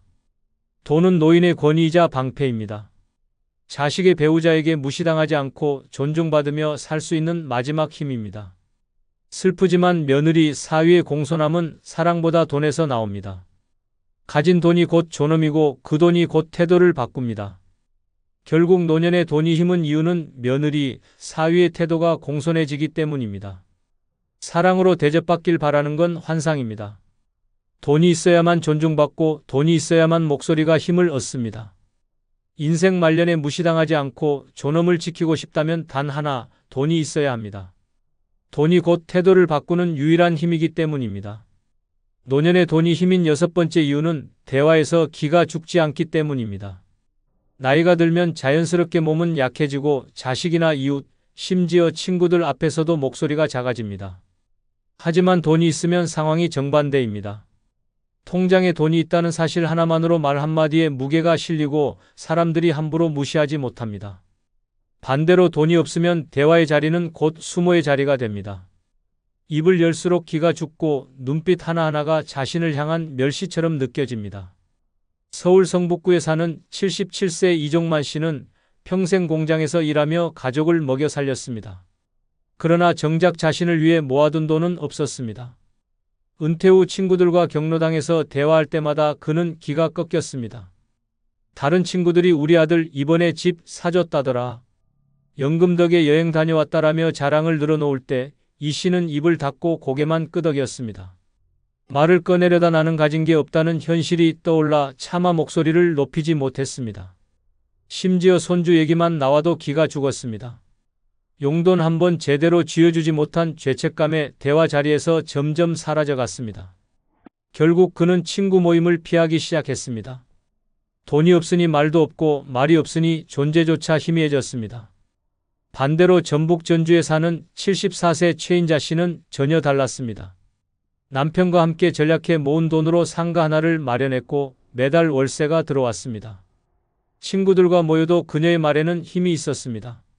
우리 이번에 제주도 다녀왔는데 항공권은 내가 다 냈어. 라며 당당히 말했고 실제로 친구들에게 밥을 사주며 중심이 됐습니다. 며느리와 사위 앞에서도 기죽지 않았습니다. 용돈 봉투를 내밀며 필요할 땐 말해라라고 할 수 있었고 그 한마디의 분위기는 언제나 따뜻하게 흘렀습니다.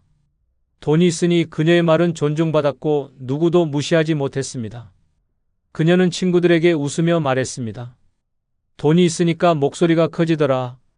안 그러면 입 다물고 살아야 해. 이 씁쓸한 농담은 사실이었습니다. 노년의 돈이 힘은 이유는 결국 대화의 무게 때문입니다. 가진 게 없으면 말은 곧 공허한 메아리가 되고 가진 게 있으면 한마디가 곧 권위가 됩니다. 가족 모임에서도 마찬가지입니다. 돈 없는 부모가 이건 이렇게 하면 좋겠다라고 말하면 잔소리로 들리지만 돈 있는 부모가 같은 말을 하면 조언으로 받아들입니다. 이웃과 친구들 사이에서도 돈 없는 노인은 대화에 끼지 못하고 돈 있는 노인은 대화의 중심이 됩니다. 돈은 단순한 생활의 수단이 아닙니다. 그것은 목소리의 크기이고 기죽지 않고 당당히 설 수 있는 힘입니다. 아무리 올바른 말이라도 돈이 없으면 무시당하지만 돈이 있으면 같은 말도 존중받습니다. 노년의 가장 무서운 것은 병도 외로움도 아닌 대화에서 무시당하고 기가 죽는 순간입니다. 그리고 그 순간을 막아주는 유일한 무기가 바로 돈입니다. 결국 노년의 돈이 힘은 이유는 대화에서 기가 죽지 않기 때문입니다. 당당히 말할 수 있고 고개 숙이지 않고 목소리를 낼 수 있는 힘은 오직 돈이 지켜줍니다. 돈이 곧 존엄이고 돈이 곧 목소리이며 돈이 곧 당신의 길을 살려주는 마지막 힘입니다. 영상이 끝나면 여러분의 경험이나 생각을 댓글로 남겨주세요.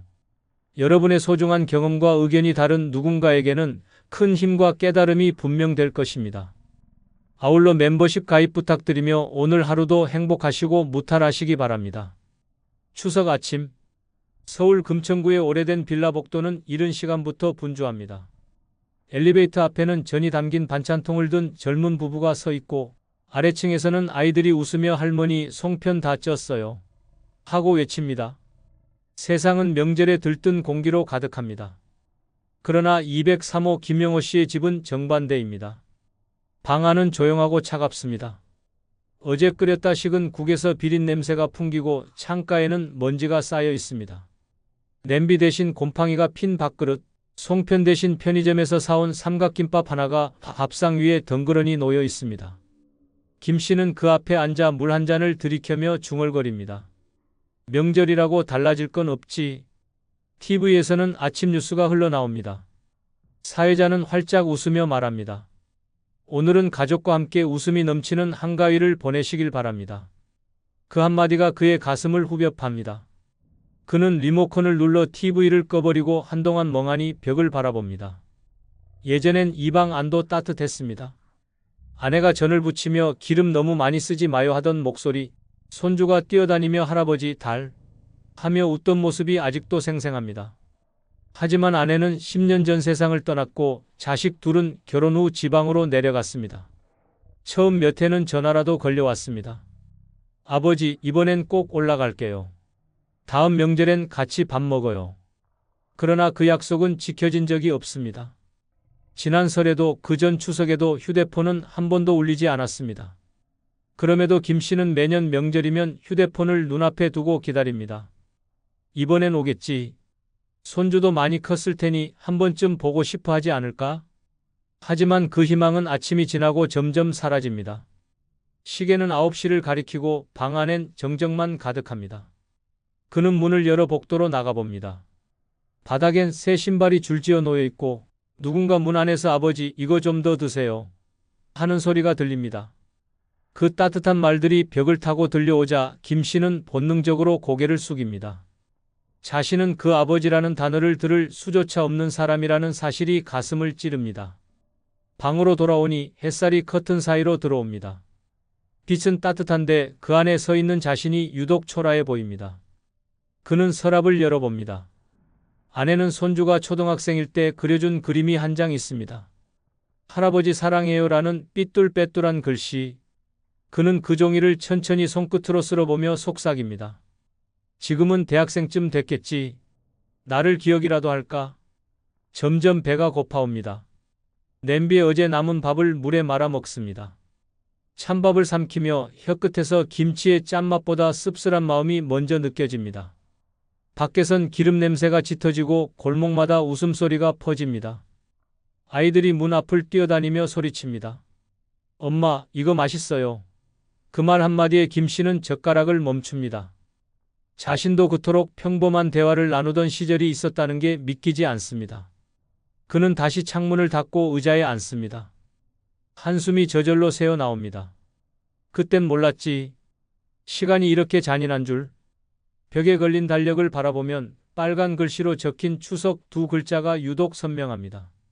하지만 그것은 축하가 아니라 자신이 세상에서 더 멀어졌음을 알리는 표시 같습니다. 낮이 되자 햇살은 점점 따갑게 변하지만 방 안의 온도는 여전히 차갑습니다. 김 씨는 무릎이 아파 움직이지 못한 채 창문 아래에 앉습니다. 지나가는 사람들의 손에는 선물 꾸러미가 들려 있습니다. 그는 그 장면을 바라보다가 이내 눈을 감습니다. 명절이 뭐라고 다 잊으면 편할 텐데. 그의 입가에 희미한 미소가 번집니다. 그러나 그 미소는 슬픔의 그림자를 숨기지 못합니다. 그에게 추석은 기쁨의 날이 아니라 잊힌 존재임을 확인하는 날입니다. 전화 한 통 없는 아침, 송편 대신 찬밥 한 그릇으로 시작된 하루. 그렇게 김영호 씨의 명절은 또다시 고요한 패배처럼 흘러갑니다. 점심 무렵 햇살이 복도 끝까지 비쳐듭니다. 세상은 여전히 명절의 향기로 가득하지만 김영호 씨의 방 안은 공기마저 멈춘 듯 조용합니다. 배가 고파도 입맛이 없습니다. 그는 의자에 앉아 텅 빈 냉장고를 바라보다가 한참 뒤에야 재킷을 걸칩니다. 그래도 뭐라도 먹어야지. 혼잣말처럼 내뱉고 문을 나섭니다. 골목길은 사람들로 붐빕니다. 부부들이 손에 들고 있는 장바구니마다 고기, 전, 과일이 한가득입니다. 시장 입구는 인산인해입니다. 한우 좋아요. 오늘은 세일이에요. 송편 한 팩 남았어요. 그 활기찬 목소리들이 김 씨의 귀를 파고듭니다. 하지만 그는 그 틈에 끼지 못합니다. 그저 사람들 사이를 피해 구석에 자리 잡은 작은 반찬 가게로 향합니다. 김치 조금만 주세요. 얼마어치요? 1,000원어치만요. 주인은 잠시 말을 멈추더니 작은 비닐봉지에 김치를 담습니다. 그 짧은 순간 김 씨는 얼굴이 화끈거립니다. 남들처럼 두 손 무겁게 장을 보고 싶지만 주머니 속엔 1,000원짜리 몇 장뿐입니다. 그는 고개를 숙인 채 거스름 돈을 챙기며 중얼거립니다. 명절인데 이 정도면 됐지. 집으로 돌아오는 길 골목마다 풍요가 넘칩니다. 차례를 마친 가족들이 모여 웃고 아이들이 손에 송편을 들고 달립니다. 그 소리들이 등 뒤를 스칠 때마다 그는 고개를 더 숙입니다. 시장 비닐봉투 속에는 김치와 나물 한 줌이 전부입니다. 손에 쥔 봉지가 바람에 펄럭일 때마다 그 안의 허전함이 마음속 허공처럼 흔들립니다. 방에 들어와 밥상을 펴고 냉장고에 남은 찬밥을 꺼냅니다. 밥그릇에 물을 부어 데워 먹으려 하지만 전자레인지가 고장난 지 오래입니다. 결국 찬밥을 그대로 삼키며 반찬으로는 김치 한 젓가락과 나물 몇 줄기뿐입니다. 그래도 배는 채워야지. 그는 말없이 밥을 씹지만 씹을수록 목이 메어옵니다. 음식이 아니라 외로움이 입안에 퍼지는 듯합니다. 그때 벽 너머에서 들려오는 소리가 더욱 선명해집니다. 우리 손주 이거 전 부쳤지? 참 잘했네. 그 웃음소리에 젓가락이 멈춥니다. 김 씨는 한동안 숨을 고르며 밥상을 바라봅니다. 그의 식탁은 차갑고 고요하며 말 한마디 없는 세계입니다. 명절에 밥같이 먹을 사람 하나 없다는 게 이렇게 서럽구나. 그는 TV를 켭니다. 명절 특집 프로그램이 나오고 화면 속에서는 연예인들이 송편을 나누며 웃고 있습니다. 가족과 함께하는 따뜻한 한가위. 그 문장이 자막으로 떠오르자 그는 리모컨을 내려놓고 화면을 꺼버립니다. 가족, 그 말이 제일 아프다. 그의 목소리는 거의 속삭임에 가깝습니다. 점심을 마치고 그릇을 씻습니다. 찬물에 손이 닿자 손끝이 저립니다. 물소리가 방 안가득 울려 퍼집니다. 그는 그 소리를 들으며 마치 자신의 외로움이 씻겨 내려가길 바랍니다. 그러나 물을 잠그자마자 다시 정적이 돌아옵니다. 침묵이 이 집의 주인처럼 다시 자리를 잡습니다. 창문을 열자 햇살이 벽을 타고 들어옵니다. 그 빛이 따뜻하지만 김 씨의 그림자는 한층 더 길게 드리워집니다. 그는 커튼을 다시 닫으며 눈을 감습니다. 명절이라 참 잔인한 날이야. 그 말 한마디가 방 안을 메웁니다. 밖에서는 여전히 웃음소리가 들립니다. 아이의 웃음, 어른의 대화, 술잔이 부딪히는 소리. 그 모든 것이 행복의 음악처럼 들리지만 그 소리는 김 씨에게 세상과 자신 사이의 벽을 더 높이는 소리일 뿐입니다. 그는 밥상을 치우며 마지막으로 중얼거립니다. 그래도 먹었으니 다행이지. 굶는 날보다 낫잖아. 하지만 그 말 뒤에 따라붙은 허탈한 미소는 오래가지 못합니다. 그의 명절 점심은 그렇게 끝납니다. 배는 채워졌지만 마음은 더 허기져갑니다. 풍요로운 세상 한가운데서 그의 식탁은 여전히 냉기와 고독으로 덮여 있습니다. 추석 오후 햇살은 이미 벽을 넘어 방 안을 붉게 물들입니다. 김영호 씨는 밥상 위에 엎드리듯 앉아 멍하니 시계를 바라봅니다. 초침이 돌아가는 소리만 들리는 방 안. 밖에서는 여전히 웃음소리, 노랫소리가 이어집니다. 가족들이 모여 술잔을 나누고 아이들이 뛰노는 소리가 복도까지 번져옵니다. 그 소리가 들릴 때마다 그는 천천히 숨을 고릅니다. 마치 외부의 따뜻함이 자신의 고요를 침범하지 않길 바라는 듯 말입니다. 점심 이후로 누구에게서도 연락이 없습니다. 휴대폰은 침대 옆 탁자에 놓여 있습니다. 아무것도 울리지 않는 그 화면이 세상과의 단절을 상징하는 듯합니다. 김 씨는 몇 번이나 그 휴대폰을 집어들었다 놓았다 합니다. 혹시 진동이 왔는데 놓쳤을까 싶어 확인하지만 화면엔 여전히 아무런 알림이 없습니다. 요즘엔 다들 바쁘니까 그는 스스로 위로하듯 중얼거립니다. 그러나 그 말이 끝날 때마다 가슴이 저며옵니다. 그는 문득 한참 전의 명절을 떠올립니다. 그때는 아침부터 전화가 쏟아졌습니다. 아버지 송편 드셨어요? 오늘은 저희가 내려갈게요.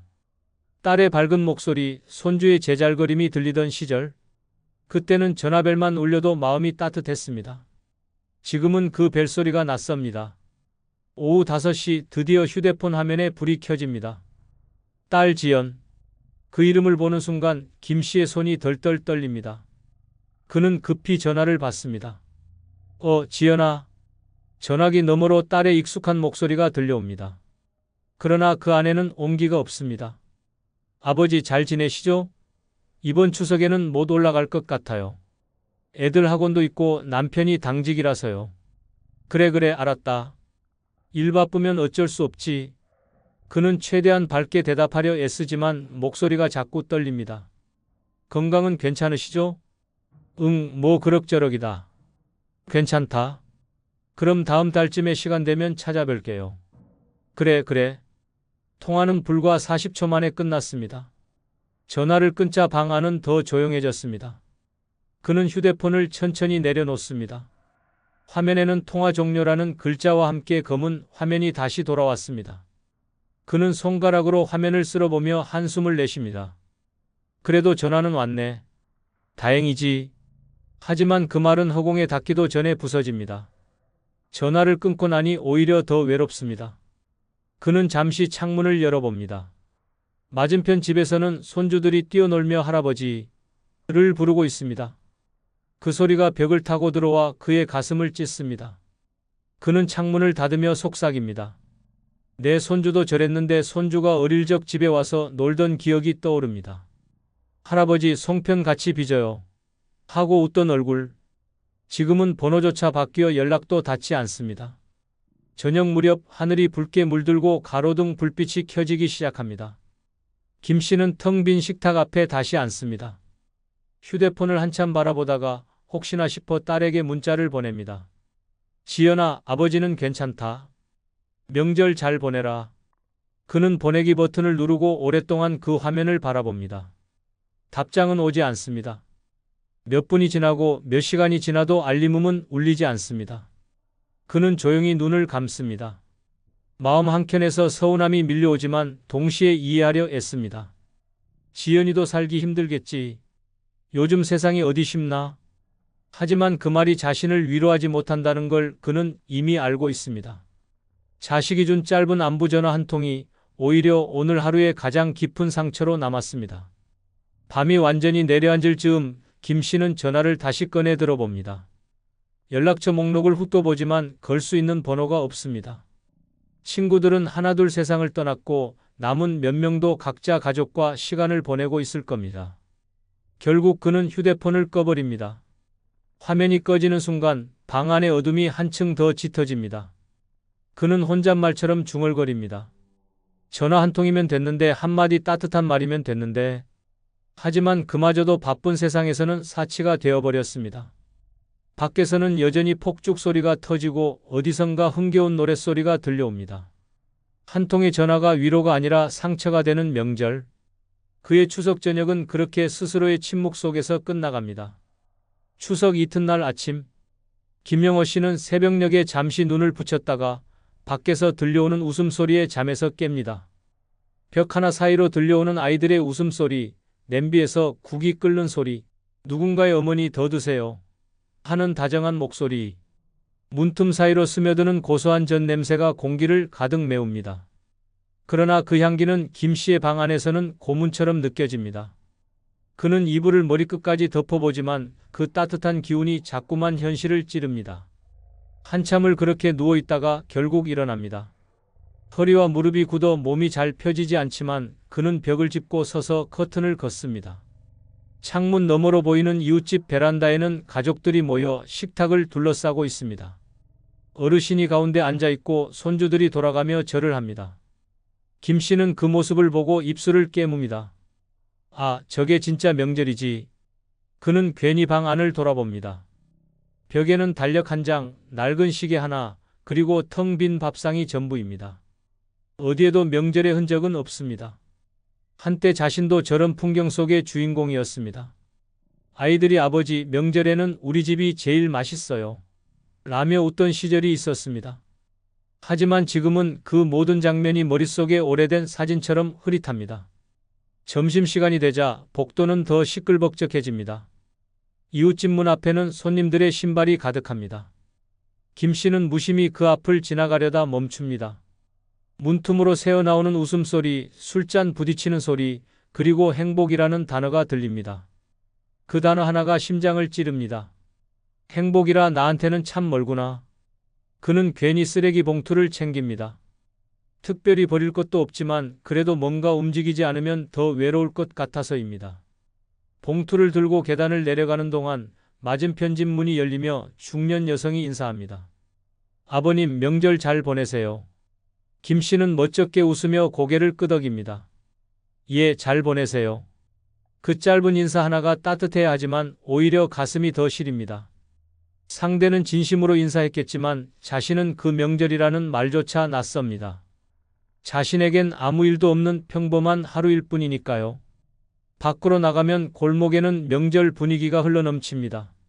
시장은 여전히 붐비고 아이들은 한복을 입고 사진을 찍습니다. 가족 단위로 다니는 사람들 사이에서 김 씨의 모습은 한눈에 외로워 보입니다. 그는 손에 들린 쓰레기 봉투를 천천히 쓰레기통에 넣습니다. 그 순간 문득 생각이 듭니다. 내 인생도 저기 버려지는 건 아닐까? 집으로 돌아오는 길 공원에 들릅니다. 평소엔 노인들이 장기 두는 자리지만 오늘은 대부분 비어 있습니다. 대신 젊은 부부들이 손을 잡고 산책하고 아이들은 연을 날립니다. 김 씨는 벤치에 앉아 그 풍경을 바라봅니다. 따뜻한 햇살이 얼굴을 스치지만 마음은 더 차갑습니다. 그는 자신의 신발을 내려다봅니다. 낡고 해진 운동화. 이 신발로 평생 일을 다녔고 버스핸들을 잡으며 온 도시를 달렸습니다. 그때는 늘 바빴고 가족을 위해 살았습니다. 그러나 지금은 아무도 그의 이름을 부르지 않습니다. 돈이 없으니 초대받을 자격도 찾아올 이유도 사라졌습니다. 명절이란 결국 가진 자들의 축제일 뿐 없는 자에겐 현실을 더 잔인하게 보여주는 거울일 뿐입니다. 해가 기울 무렵 그는 다시 집으로 돌아옵니다. 복도를 지나며 들려오는 소리들. 손주야, 그만 먹어라. 엄마, 나 이거 포장해 가도 돼? 그 모든 소리가 풍요로움의 노래처럼 들립니다. 문을 열고 들어온 그의 방은 다시 어둠에 잠깁니다. 그는 한참 동안 아무 말 없이 서 있습니다. 그리고 중얼거립니다. 행복이란 게 꼭 돈 때문만은 아니라 했는데 그래도 돈이 있어야 사람들 속에 설 수는 있구나. 그의 시선이 바닥의 신문지 위로 떨어집니다. 거기엔 대문짝만하게 이런 문장이 적혀 있습니다. 풍요로운 한가위, 가족과 함께. 그는 쓴 웃음을 짓습니다. 가족과 함께라, 그 말이 제일 잔인하네.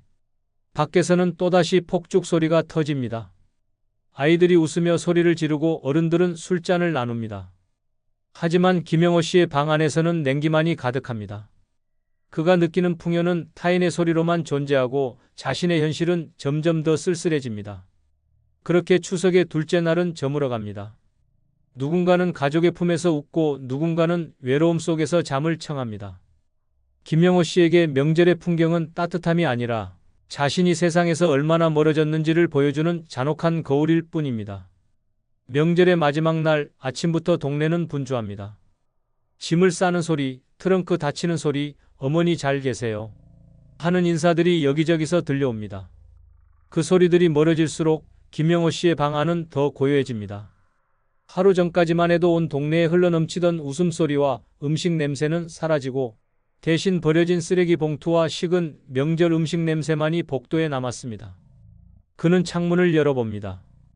비워진 주차장, 멀어져가는 자동차들. 사람들이 떠난 자리에 남은 건 쓸쓸한 정적뿐입니다. 그는 중얼거립니다.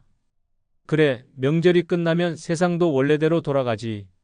하지만 그 원래대로라는 말 속에는 자신만 남겨지는 고립의 현실이 숨어 있습니다.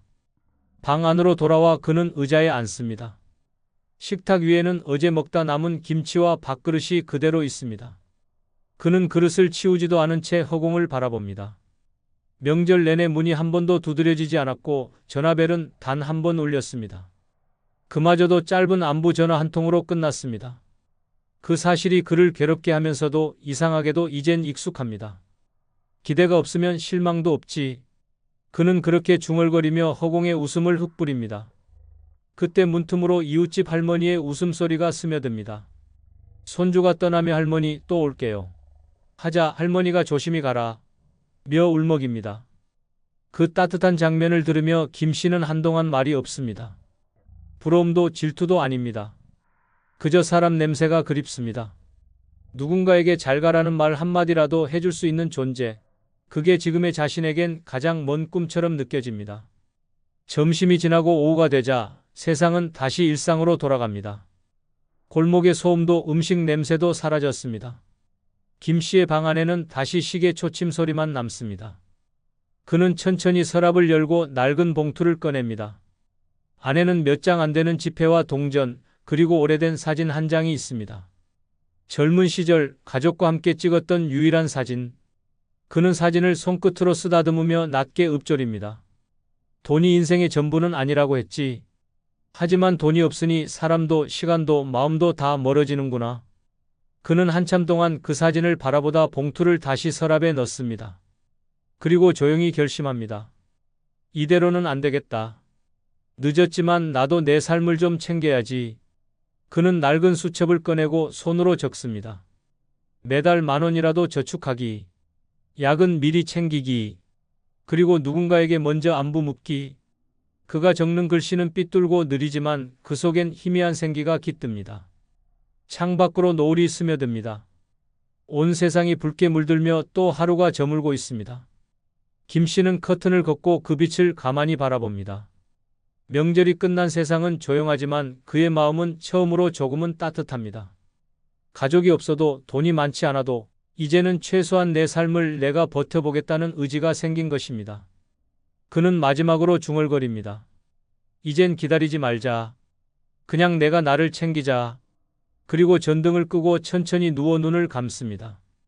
적막한 방 안이 여전히 차갑지만 그 속에는 아주 작은 온기가 생겨 있습니다. 그 온기는 다름 아닌 다시 살아보겠다는 마음이었습니다.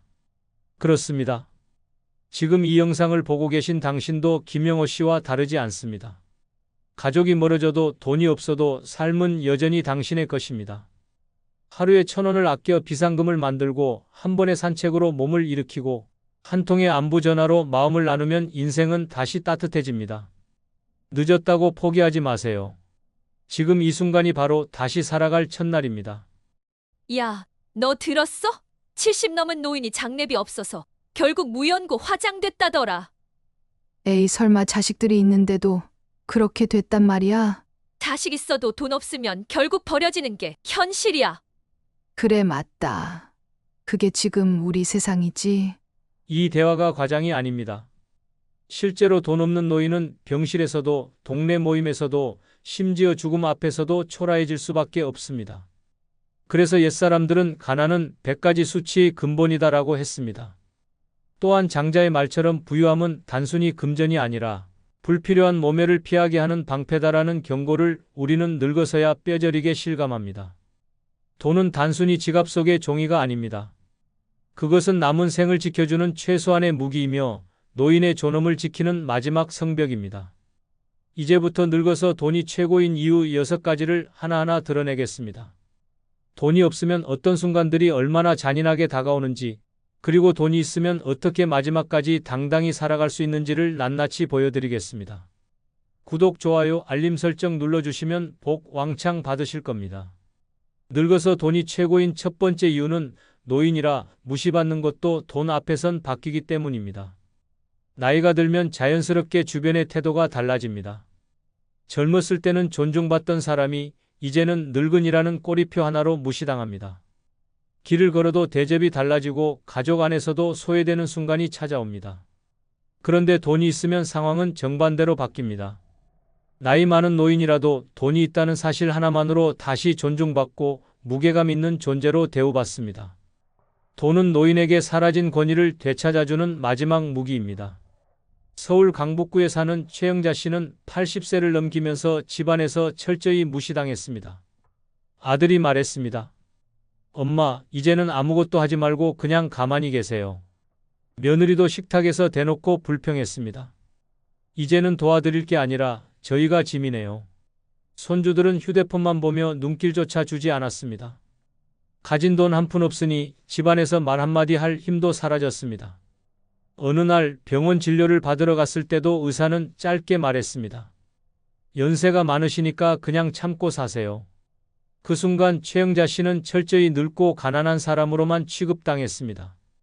반대로 인천에 사는 김정숙 씨는 달랐습니다. 남편이 남긴 아파트와 꾸준히 받는 연금 덕분에 자산가로 노년을 보냈습니다. 며느리는 늘 찾아와 어머니 건강은 괜찮으세요? 이번 주에 같이 외식하실까요? 라고 웃으며 말했습니다. 손주들도 할머니 용돈 주세요 라며 무릎에 앉았습니다.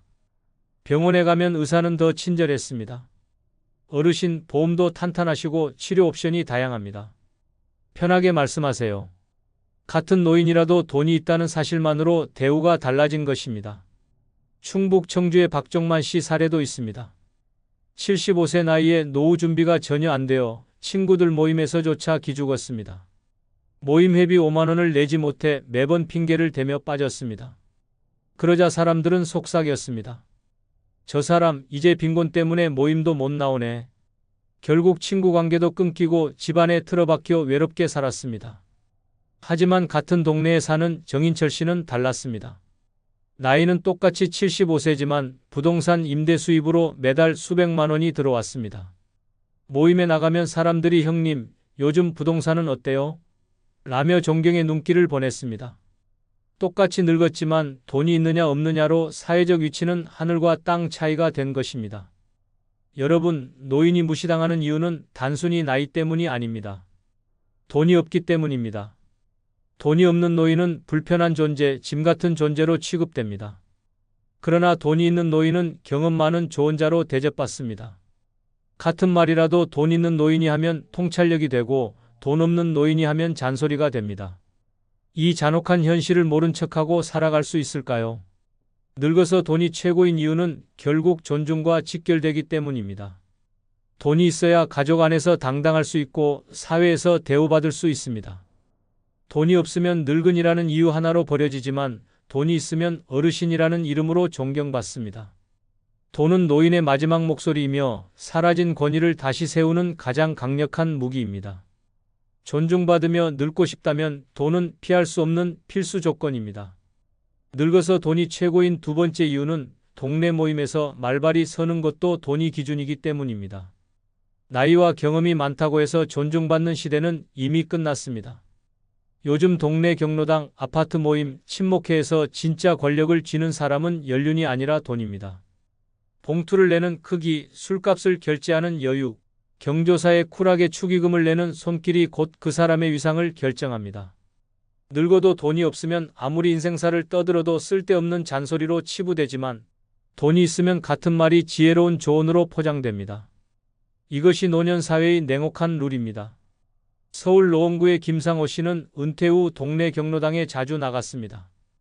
나이도 많고 직장생활 경험도 풍부했기에 자연스럽게 리더 역할을 기대했지만 현실은 달랐습니다.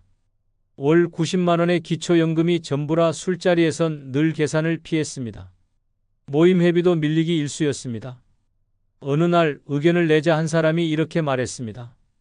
형님, 말은 맞는데 그럼 형님이 이번 모임비 좀 내실래요? 그 말에 자리 분위기는 싸늘해졌고 김상호 씨는 더 이상 입을 열지 못했습니다. 돈이 없다는 이유만으로 그의 말발은 철저히 꺾였던 것입니다. 반대로 경기도 성남에 사는 윤경자 씨는 같은 모임에서 정반대의 위치를 차지했습니다. 남편이 남긴 상가 임대 수익으로 매달 수백만 원이 들어왔습니다.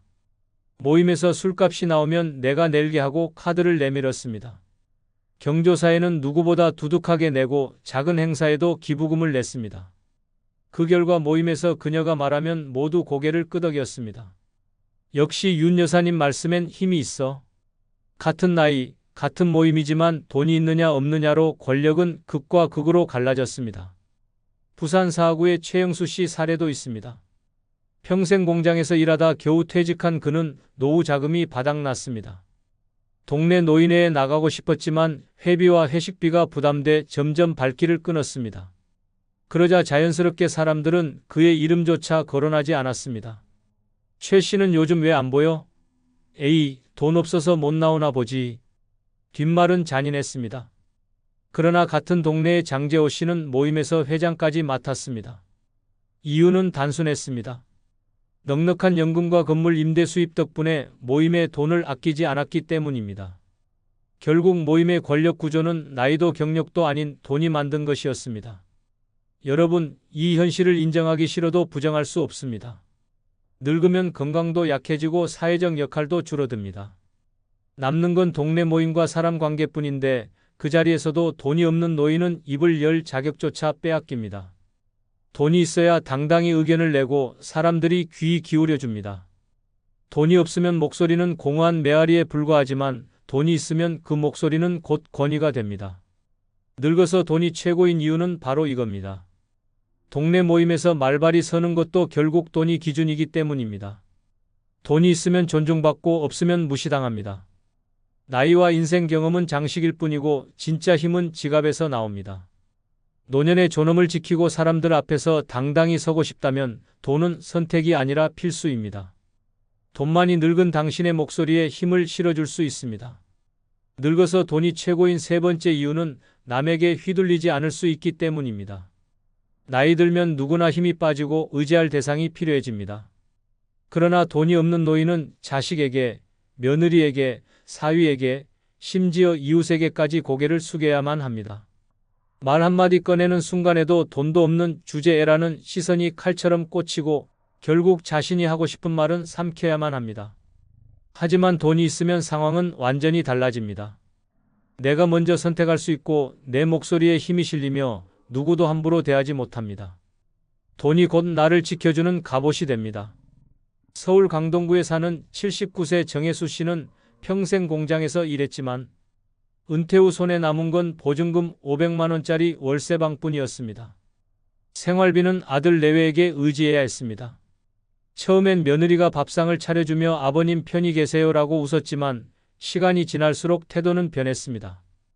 고기 반찬이 올라온 날 정 씨가 이건 좀 질기내라고 말하자 며느리는 눈을 흘기며 대꾸했습니다. 싫으시면 직접 해 드세요.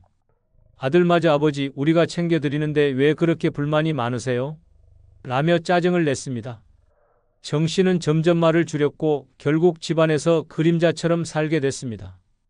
돈이 없으니 목소리를 낼 수 없었고 자식에게 휘둘리는 삶을 받아들일 수밖에 없었습니다. 그는 씁쓸하게 말했습니다. 돈 없으니 내 인생은 내 것이 아니더라. 늙으면 그냥 꼭두각시가 된다. 반대로 경기도 안양에 사는 76세 김인자 씨는 달랐습니다. 남편과 함께 모은 돈으로 상가를 임대주며 매달 250만 원 이상의 수입이 있었습니다. 생활비는 충분했고 병원비도 스스로 감당할 수 있었습니다. 덕분에 아들 내외와의 관계에서도 당당했습니다. 아들이 어떤 결정을 강요해도 김 씨는 단호히 말했습니다. 그건 너희 생각이고 나는 내 방식대로 살 거다. 누구도 반박하지 못했습니다. 여행을 가고 싶으면 스스로 예약해 다녀왔고 손주 용돈도 기죽지 않고 챙겨줬습니다. 친구들과의 모임에서도 회비를 먼저 내며 중심을 잡았습니다. 그녀의 말에는 힘이 있었고 누구도 그녀를 무시하거나 휘두를 수 없었습니다. 김 씨는 웃으며 말했습니다. 돈이 있으니 당당하다. 돈 없으면 남이 나를 끌고 가지만 돈 있으면 내가 끌고 간다. 늙어서 돈이 최고인 이유는 바로 주도권에 있습니다. 돈이 없는 노인은 늘 부탁하며 살아야 하고 부탁은 곧 종속을 의미합니다. 병원에 갈 때, 식사를 할 때 작은 외출 하나조차 자식이나 이웃에게 부탁해야 하니 그 순간부터 목소리는 사라지고 모든 선택권은 남의 손에 넘어갑니다. 그러나 돈이 있는 노인은 다릅니다. 스스로 병원비를 내고 교통편을 잡으며 생활의 크고 작은 문제를 해결합니다. 이 힘이 있기에 누구에게도 휘둘리지 않습니다. 돈은 단순한 생활비가 아닙니다. 그것은 자유이며 권력이고 노인의 마지막 무기입니다. 자식의 눈치를 보지 않고 며느리의 표정에 주눅 들지 않으며 친구들 사이에서도 기죽지 않고 중심을 잡을 수 있는 힘. 그것이 바로 돈이 주는 주도권입니다. 결국 늙어서 돈이 최고인 이유는 남에게 휘둘리지 않을 수 있기 때문입니다. 돈이 있어야 고개를 들 수 있고 돈이 있어야 목소리가 힘을 얻습니다. 돈이 없으면 남의 손바닥 위에서 흔들리는 인생이 되지만 돈이 있으면 끝까지 내 인생을 내가 이끌 수 있습니다. 늙은 몸을 지켜주는 마지막 방패, 남에게 휘둘리지 않게 만드는 유일한 무기, 그 이름은 바로 돈입니다. 늙어서 돈이 최고인 네 번째 이유는 간병인을 고용해 가족의 부담을 줄일 수 있기 때문입니다. 병든 몸 하나 누워있는 것보다 더 끔찍한 건 자식들이 교대로 당신을 돌보며 얼굴의 피로와 불만을 숨기지 못하는 그 장면입니다. 돈이 없으면 가족이 곧 간병인이 되고 가족은 간병인이 되는 순간 원망과 갈등의 불씨를 안고 살아갑니다. 반대로 돈이 있으면 간병인을 고용해 자식들은 사랑하는 존재로 남을 수 있습니다. 이 차이는 노년의 품격을 송두리째 바꿔놓습니다. 서울 강동구에 사는 김정순 씨는 뇌졸중으로 쓰러진 뒤 병원 침대에 눕게 되었습니다. 남편은 이미 세상을 떠났고 아들 부부가 매일 퇴근 후 병실로 달려와 간호를 이어갔습니다. 처음엔 효자네라는 말이 따라 붙었지만 석 달이 지나자 며느리의 눈빛은 차갑게 굳어갔습니다. 밤마다 기저귀를 갈고 식사 보조를 하느라 며느리의 건강이 무너졌습니다. 결국 집안에선 이제 요양병원에 모셔야 하는 거 아니냐는 소리가 터져 나왔습니다. 김정순 씨는 울면서 내가 돈만 있었어도 너희를 이렇게 고생시키진 않았을 텐데라는 말을 입에 달고 살았습니다. 반대로 인천의 정혜숙 씨는 같은 병으로 쓰러졌지만 상황은 달랐습니다. 남편과 함께 노후를 위해 저축한 돈으로 전문 간병인을 고용했습니다. 아들은 퇴근 후 잠시 들러 안부를 묻고 손을 잡아주었습니다. 며느리는 미소 지으며 좋아하는 음식을 가져왔습니다. 돈으로 간병인을 고용한 덕분에 자식들은 간병인이 아니라 여전히 자식으로 남을 수 있었던 것입니다. 정혜숙 씨는 내가 아프지만 자식들 눈치 안 보고 여전히 존중받고 있다는 게 이렇게 다르구나라며 눈물을 흘렸습니다. 여러분, 노년의 돈은 단순한 생활비가 아닙니다. 돈은 사랑을 지켜주는 방패입니다. 간병인을 고용할 수 있느냐 없느냐가 곧 가족관계의 균열을 막느냐 터뜨리느냐를 결정합니다. 돈이 없으면 자식은 부모를 돌보는 대신 언제까지 일해야 하느냐는 원망을 쏟아냅니다. 돈이 있으면 간병인은 돌봄을 맡고 자식은 부모를 여전히 존경할 수 있습니다. 이 단순한 진실 앞에서 노년의 평화와 존엄은 갈라집니다. 실제 통계를 보면 70대 이상 노인의 장기 간병 기간은 평균 7년입니다. 그 7년 동안 누가 당신의 옆에 있을까요? 돈이 없다면 자식의 얼굴에서 웃음은 사라지고 희생과 원망이 교차하는 차가운 시선만 남습니다. 하지만 돈이 있다면 전문 간병인이 그 자리를 채우고 자식들은 부담 없는 마음으로 병실에 와서 손만 잡아줄 수 있습니다. 그 손길이 사랑이 되고 존중이 되는 것입니다. 늙어서 돈이 최고인 이유는 바로 여기 있습니다. 돈이 있어야 자식의 눈에 짐이 아니라 부모로 남을 수 있기 때문입니다. 돈이 있어야 가족의 사랑을 사랑 그대로 지킬 수 있기 때문입니다. 돈은 단순히 지갑 속 종이가 아니라 노년의 존엄을 지켜내는 마지막 방패입니다. 그리고 그 방패를 가진 자만이 가족의 얼굴에서 원망 대신 미소를 볼 수 있습니다. 늙어서 돈이 최고인 다섯 번째 이유는 마지막까지 가족에게 짐이 되지 않기 때문입니다. 사람은 늙으면 누구나 약해집니다. 그러나 돈이 없는 노인의 약함은 단순한 불편이 아니라 가족에게 던져지는 무거운 쇳덩이가 됩니다. 그 쇳덩이를 감당하지 못한 가족들은 결국 등을 돌리고 남은 노인은 원망과 서러움 속에서 생을 마주합니다. 돈이 없으면 마지막 순간까지 사랑받는 존재가 아니라 부담스러운 짐짝으로 취급됩니다. 반대로 돈이 있으면 자식에게 의지하지 않아도 되고 존엄을 잃지 않은 채 스스로의 무대를 끝까지 지킬 수 있습니다. 경기도 부천에 사는 박영희 씨는 78세에 큰 병을 얻었습니다. 남편은 이미 세상을 떠났고 가진 돈은 거의 없었습니다. 결국 아들 집으로 들어가며 며느리에게 간병을 부탁할 수밖에 없었습니다. 처음엔 가족도 눈물로 받아들였지만 시간이 갈수록 며느리의 표정은 굳어졌습니다. 하루 3끼 죽을 끓이고 기저귀를 갈아내는 일상이 이어지면서 며느리는 점점 지쳐갔습니다. 어느 날 손주가 울며 말했습니다. 엄마, 할머니 냄새 때문에 친구들 못 불러와. 그 말에 박영희 씨는 아무 말도 못하고 눈물만 흘렸습니다. 그 순간 자신이 짐이 되었다는 현실을 뼈저리게 느낀 것입니다. 반대로 서울 마포에 사는 정인자 씨는 달랐습니다. 평생 모은 연금과 저축으로 간병인을 직접 고용했습니다. 자식들에게는 너희는 그냥 와서 얼굴만 보여주면 된다라고 말했습니다.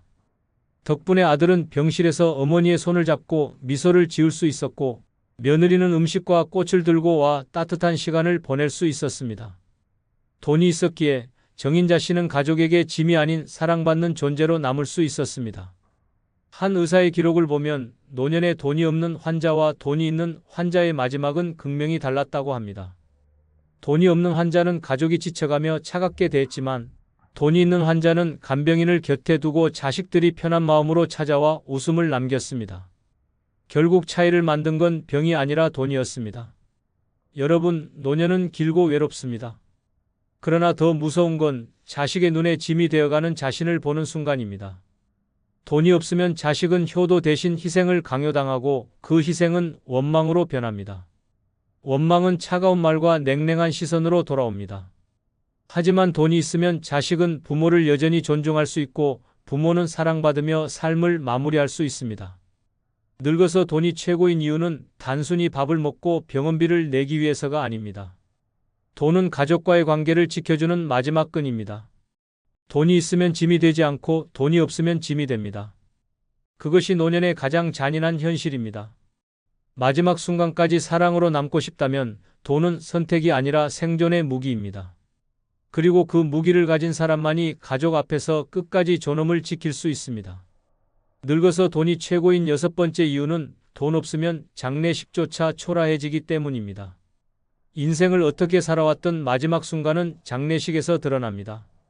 하지만 돈이 없으면 마지막 이별의 자리마저 초라하게 치러지고 평생의 노력이 한순간에 무너집니다.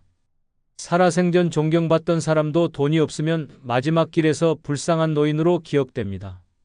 장례식은 고인의 명예를 지키는 마지막 무대이자 가족의 체면을 세우는 자리인데 돈이 없으면 그 무대조차 초라한 연극으로 끝나버립니다. 경기도 안산에 살던 최동순 씨는 평생 열심히 일했지만 노후 준비를 하지 못했습니다.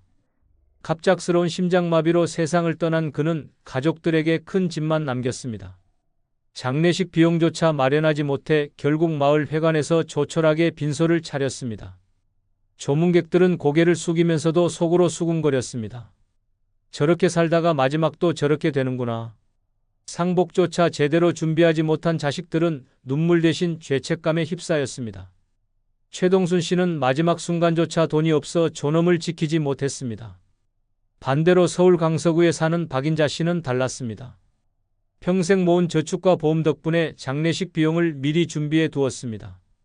갑작스러운 죽음이었지만 장례식장은 정갈하게 차려졌고 많은 이웃들이 찾아와 고개를 숙였습니다. 자식들은 당당히 손님들을 맞으며 어머니의 인생을 자랑스러워했습니다. 돈이 있었기에 박인자 씨는 마지막 순간까지 존중받을 수 있었고 가족들은 체면을 지킬 수 있었습니다. 같은 죽음이었지만 돈의 유무가 그 차이를 만들었습니다. 부산 진구의 김정호 씨 사례도 충격적입니다. 72세에 세상을 떠났지만 남긴 건 빚뿐이었습니다. 장례식 비용을 마련하지 못해 병원 영안실에 시신이 며칠 동안 방치되었습니다. 자식들은 서로 책임을 미루며 싸웠고 결국 친구 한 명이 장례비를 대신 내며 간신히 치렀습니다. 그 장례식에선 눈물이 아니라 한숨이 가득했습니다. 조문객들은 빈소를 서둘러 떠났고 김정호 씨의 이름은 동네에서 마지막까지 민폐 끼친 사람으로 회자되었습니다. 돈이 없으면 죽음마저도 치욕으로 끝난다는 잔혹한 현실이었습니다. 여러분, 장례식은 단순히 죽은 사람을 위한 자리가 아닙니다. 남은 가족에게는 체면이고 이웃과의 관계를 정리하는 마지막 장입니다. 그런데 돈이 없으면 이 모든 게 무너집니다. 초라한 상차림, 줄어든 조문객, 빚으로 시작되는 남은 가족의 삶. 결국 돈 없는 장례식은 고인의 존엄을 짓밟고 가족의 어깨를 더 무겁게 짓누릅니다. 늙어서 돈이 최고인 이유는 바로 이것입니다. 돈이 있어야 마지막 순간까지 품위 있게 떠날 수 있습니다.